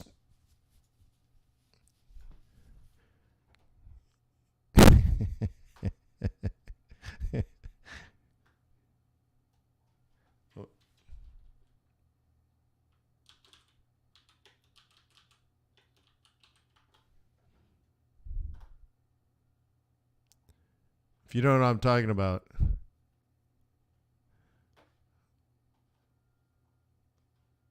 That's a, yeah. Huh? Now what? She's a grandma? Yeah. Hey, Grandma. Oh, God. Yeah. Grandma, I want to go home now. Oh, my God.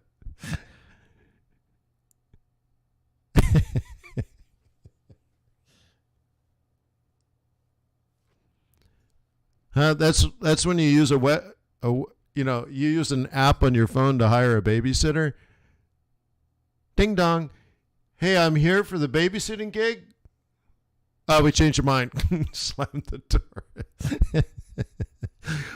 Honey, bolt the doors. Get the back door. Get the back door. Lock it. Close the blinds. Everybody shh.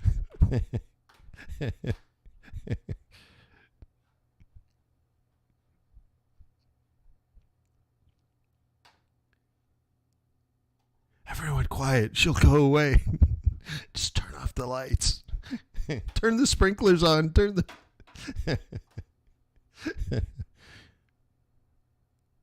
Yeah.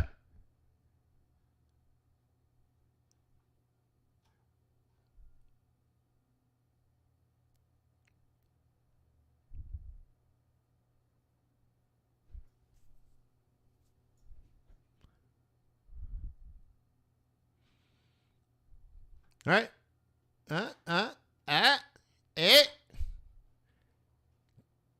G'day, mate. How are ya? How's your mum? Rolling in.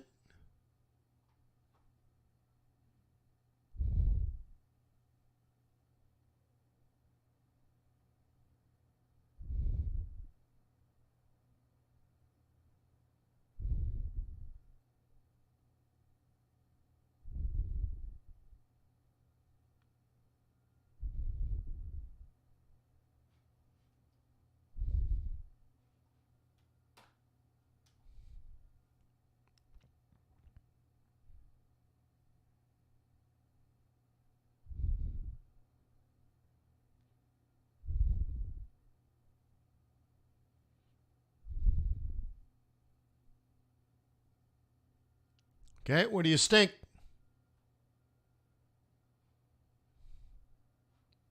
Two things. If I was going to trade it, I'd pop that open. Second thing I would do is I'd open this up, drop on an auto stop, and look for the smiley face. If I don't see the smiley face, I can't pull the trigger.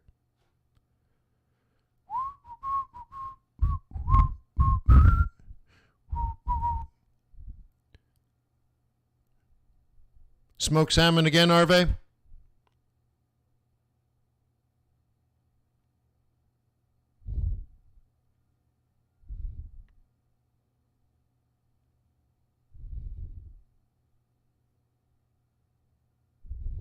Yep. And some dingleberries or... Yep. Cool. Well, enjoy.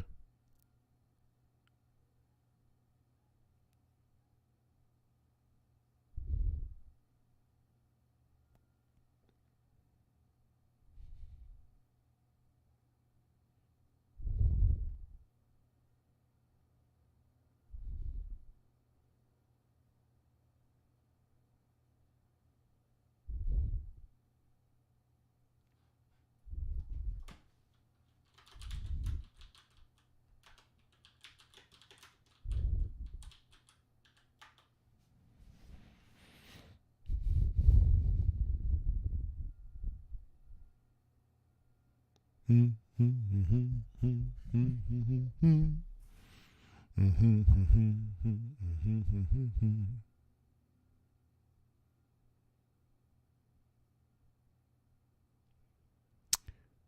so Michael, you're going to have to do it on a different time frame, though.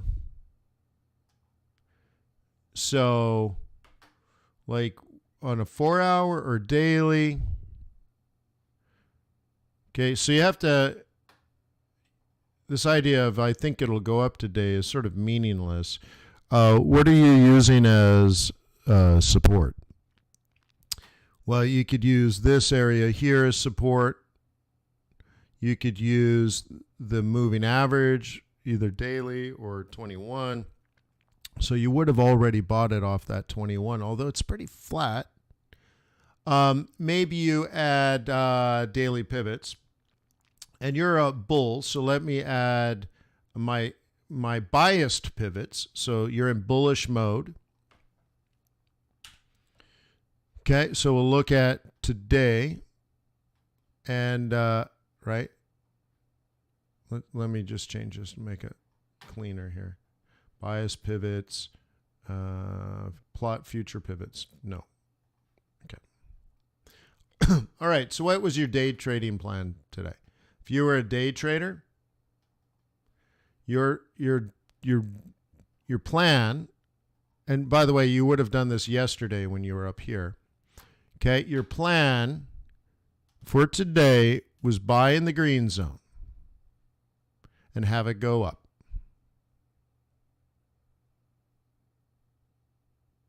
Okay?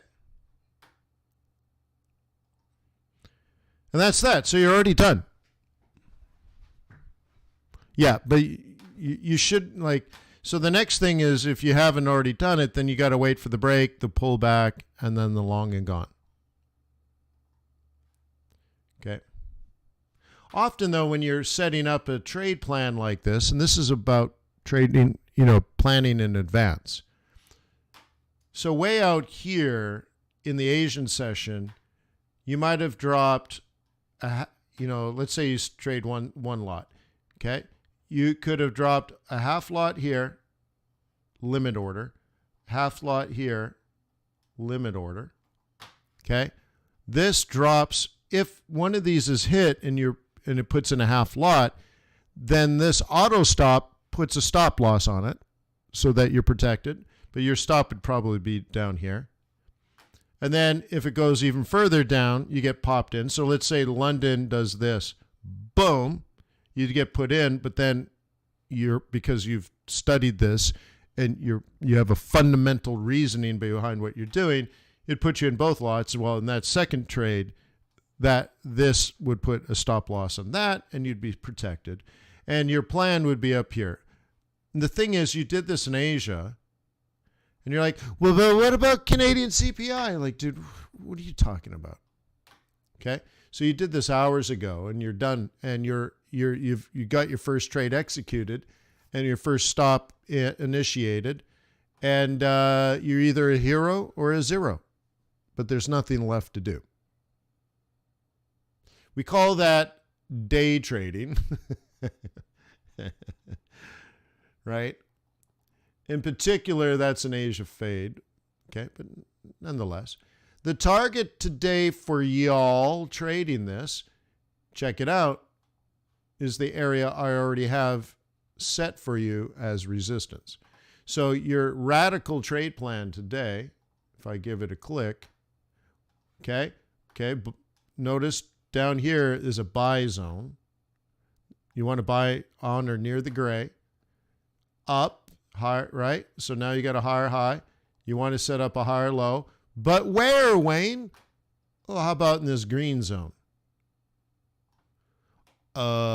Okay. And now the green zone predicts right here. Okay? It's already on the chart. You can see it. It says profit target conservative, okay? Bullish profit zone aggressive. So it says if you buy in this green zone, head up here somewhere between these two prices. I can't quite see it. What is it, 45,300 and 45,800. So it's fairly specific. In fact, 45,833. Okay, it's pretty specific. So your trade of the day, the trade of the day. If you're a bull. Oh, but you knew that more than 12 hours ago. So like I'm always astounded when people show up, right? Halfway through the New York session and they're just figuring out their trade. And I'm like, they're reacting to the Canadian CPI news or the American retail sales. And they're like, now I got to do something. Okay. It's like being shot and then ducking. You should have ducked first, bro.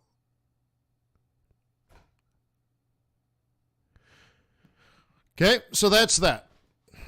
That's how a bear would do. Okay, notice it's just a role reversal, price action, simpleton, basic, all good, nothing complicated, easy as it gets, bullish trade plan. Doesn't mean you're right, but I understand what you're doing. If you do it, I'm like, oh yeah, from a bullish point of view, super easy. Okay.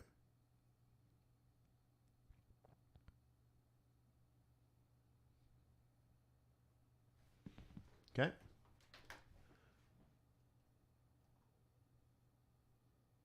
Zoom back in here. Yeah.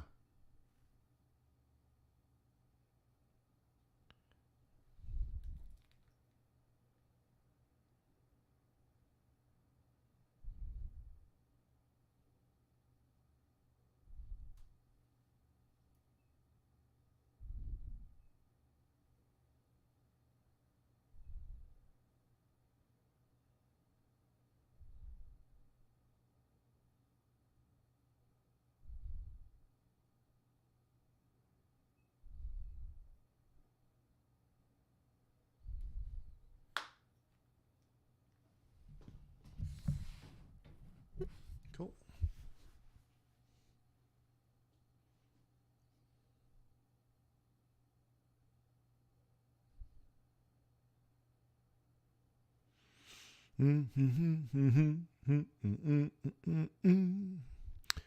Baba da baba do ba do boo boo boo doo.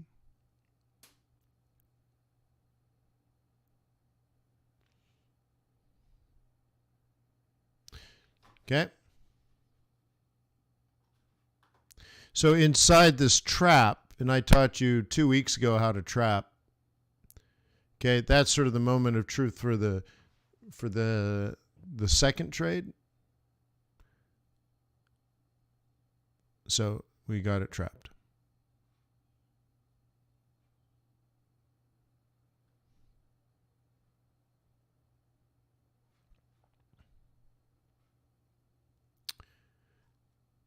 Many of y'all get caught up in the moving averages because you're looking at everything all at once and you're getting confused. So we can get rid of that. We can get rid of that. We're getting rid of that. We can get rid of that. Get rid of that. Well, because that's the other plan. And probably get rid of that.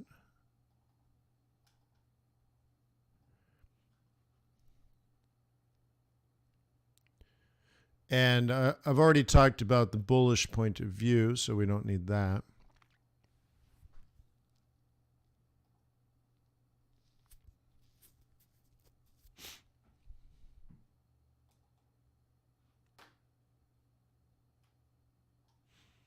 Just trying to clean this up. I don't need that.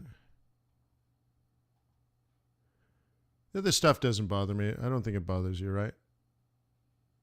And you see the slight bearishness in there? Okay.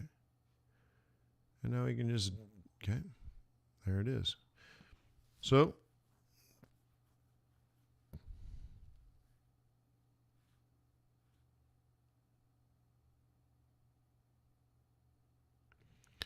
Oh, James says, hey, so what happens if you want to use the 2155 cross as a trigger? It's not a trigger. You'll always be out of position. So in my book, I say after the 2155 cross, then the next 5-8 cross in that direction, which is another way of saying wait for a pullback. Okay.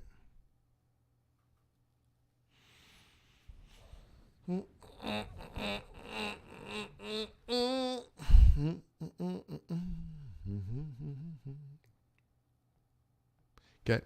And by the way, that's in my book, which means you don't have to buy my book now. You know everything. Boop-a-doo-doo-doo.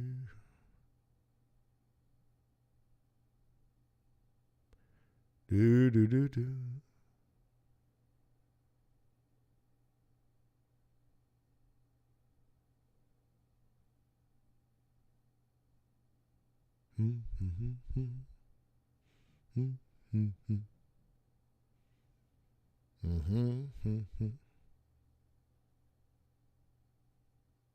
Is that right?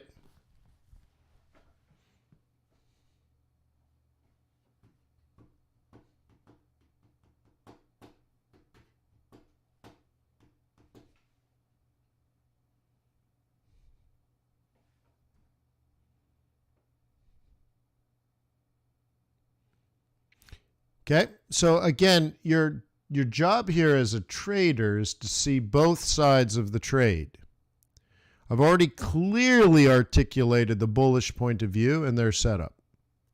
And I've already clearly and even more clearly articulated the bearish setup. You can't be both, so you have to be one.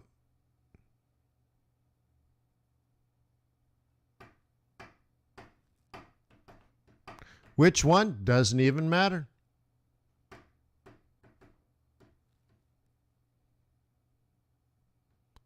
Why? I don't know why. I mean, there's no way I can prove any of that. The correlation between euro yen and the stock market, for example. Why? Well, I can give you guesses and stuff. So it's not necessarily why, it just is. But imagine it just simply as risk on or risk off. So if the stock market coming down, risk is being taken out of the market, and that risk is also coming out of Bitcoin.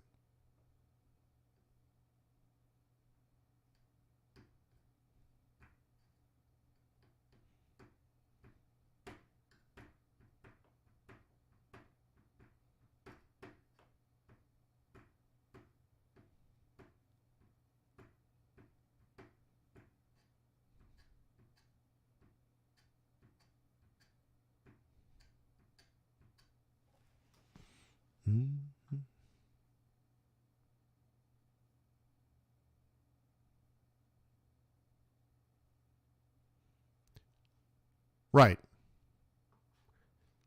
Okay. So like, here's a time frame, 1 hour. So how does a trader put together a trade on this time frame? Well, you're going to use this as resistance in the future. So and it's a moving target. So you have to think that sometime in the future, the 21 is going to be here, right? So then you have to triangulate and sell it off the future 21.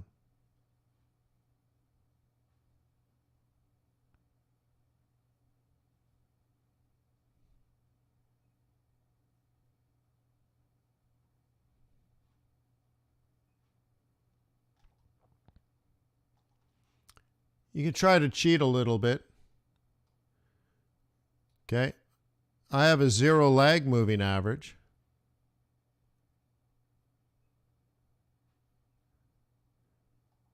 And let's change the style here so it stands out a little bit.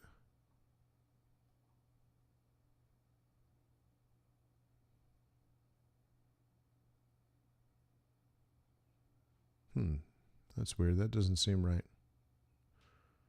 I don't know what's up with that.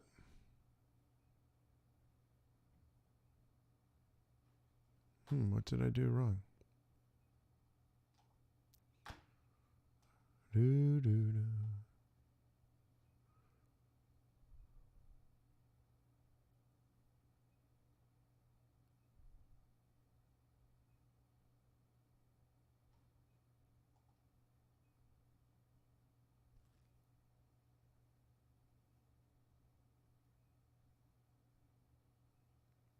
Okay.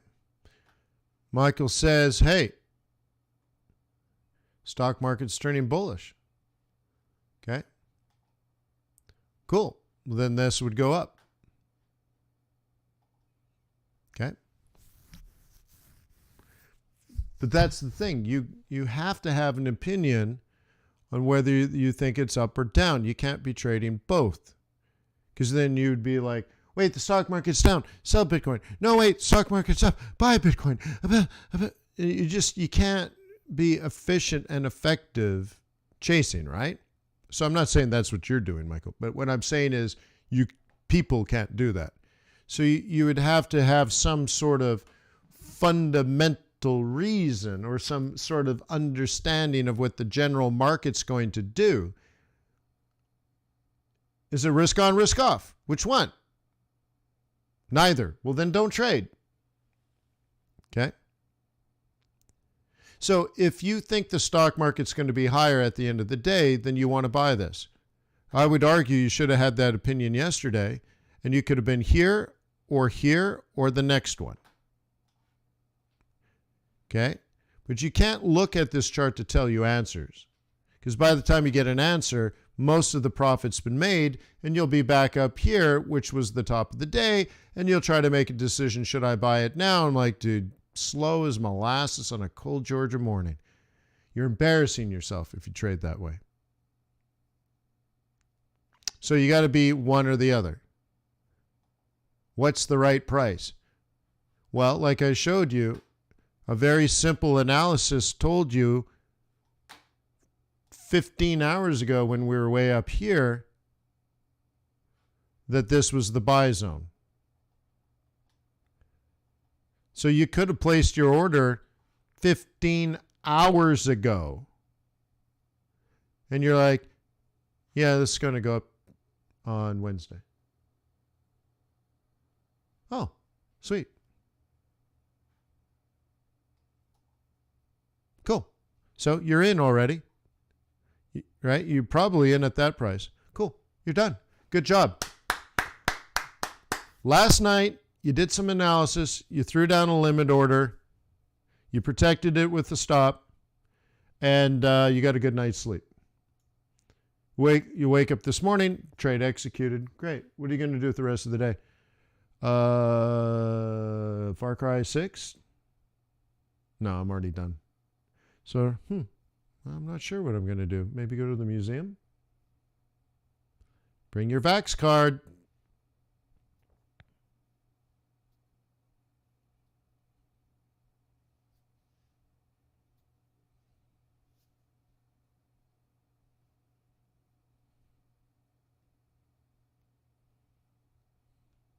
Okay.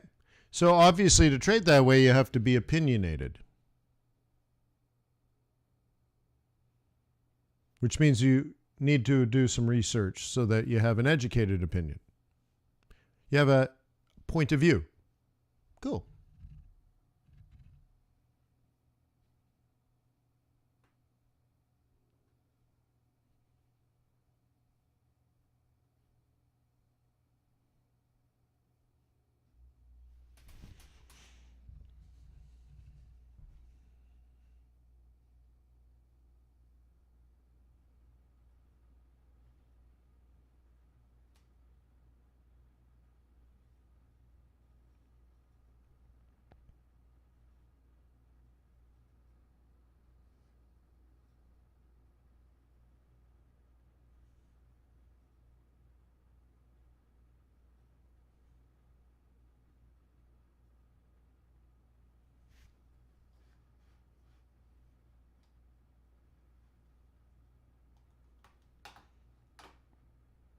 Why don't I ask you guys?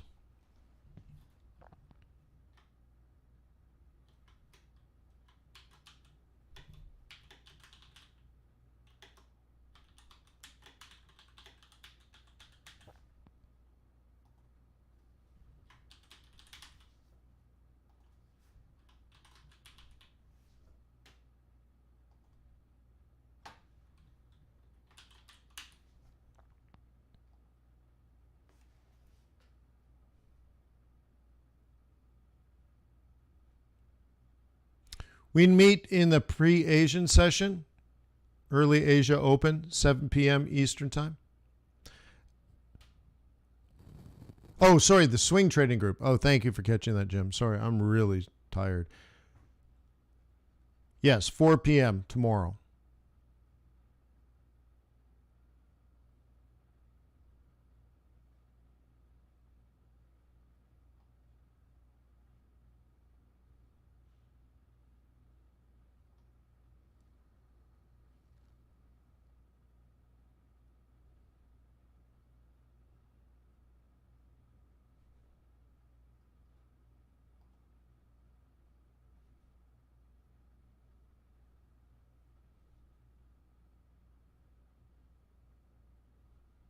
Well, it's also recorded, but it's best if you can be there, of course. We do a lot of group work. Not always, but often.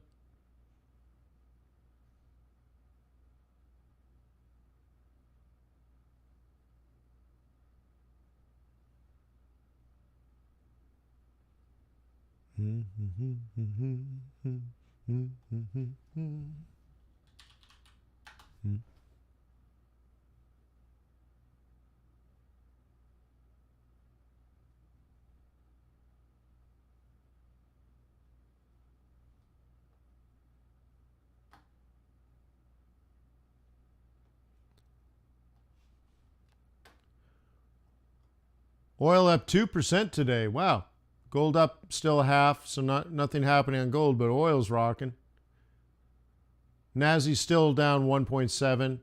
S&P 500 down 0.66. Dow down 0.6. So it's still quite red in the stock market.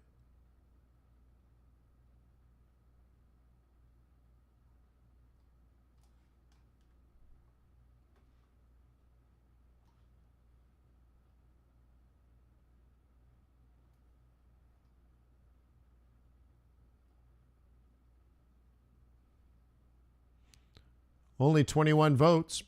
You guys are quiet today.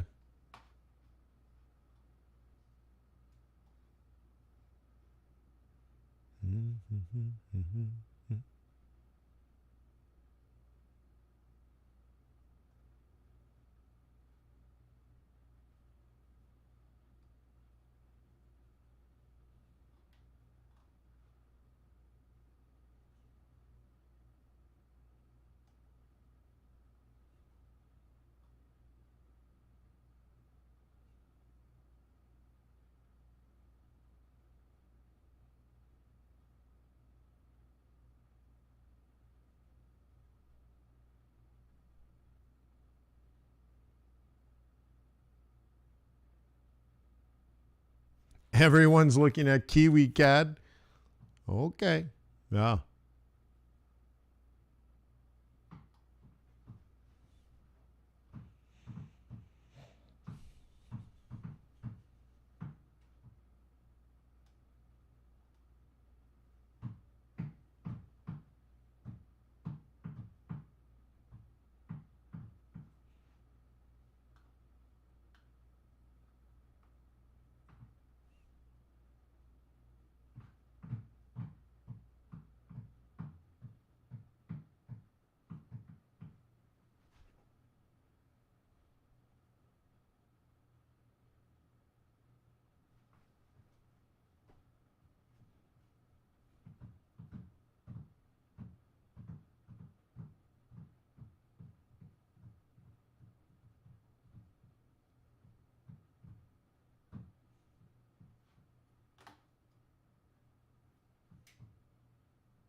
Yes, we already talked about it earlier today. Housing prices are likely to go up. Mortgages are likely to go up. Yes.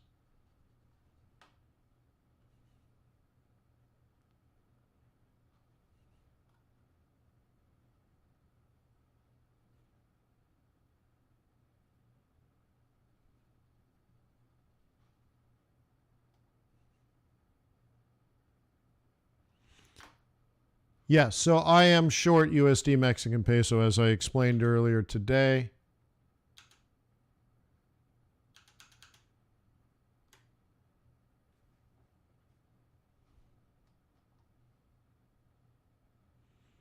So that's working out just fine.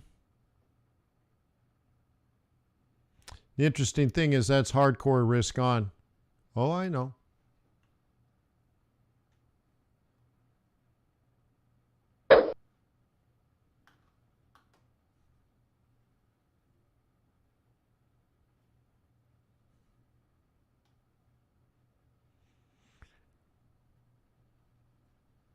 Okay. Kiwi dollar at a confluence of central pivots.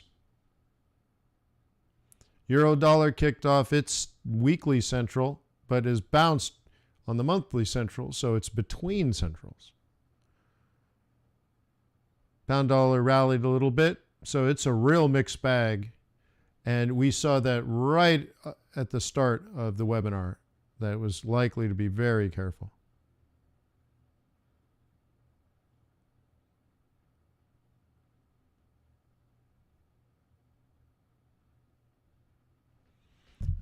Well, Matt, that happens because I'm hoping that they promote the channel.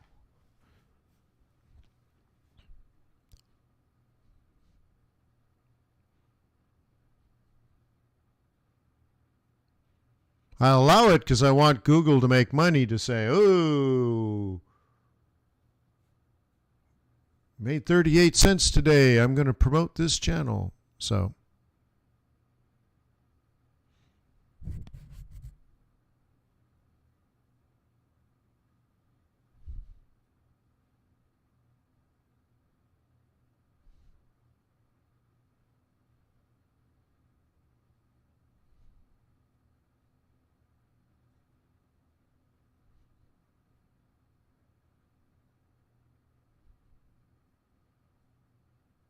you want a boot camp ad?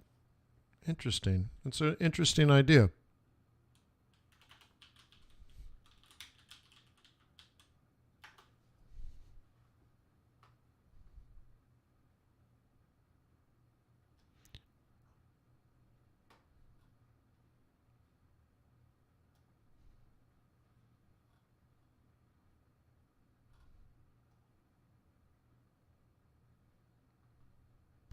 Never thought about it.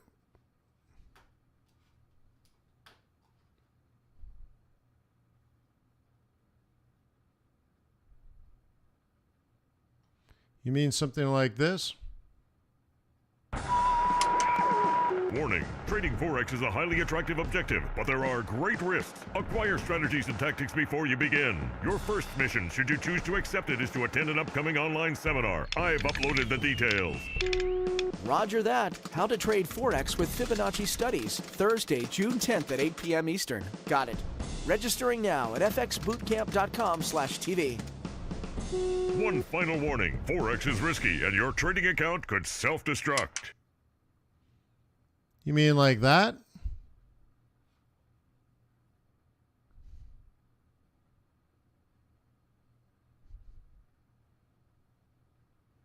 Oh. Yeah, okay. Nah, pass.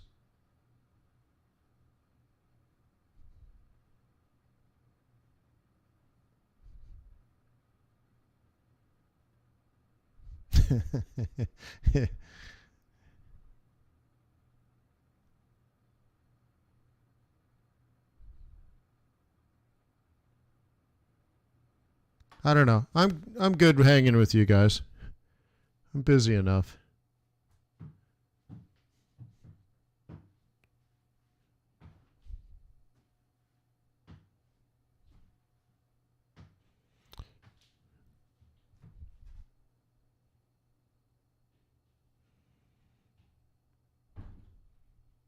So anyways, I think I'll call it a day. Peace on earth. May the pips be with you. May our profits be above average. Thanks for hanging with me. Cheers.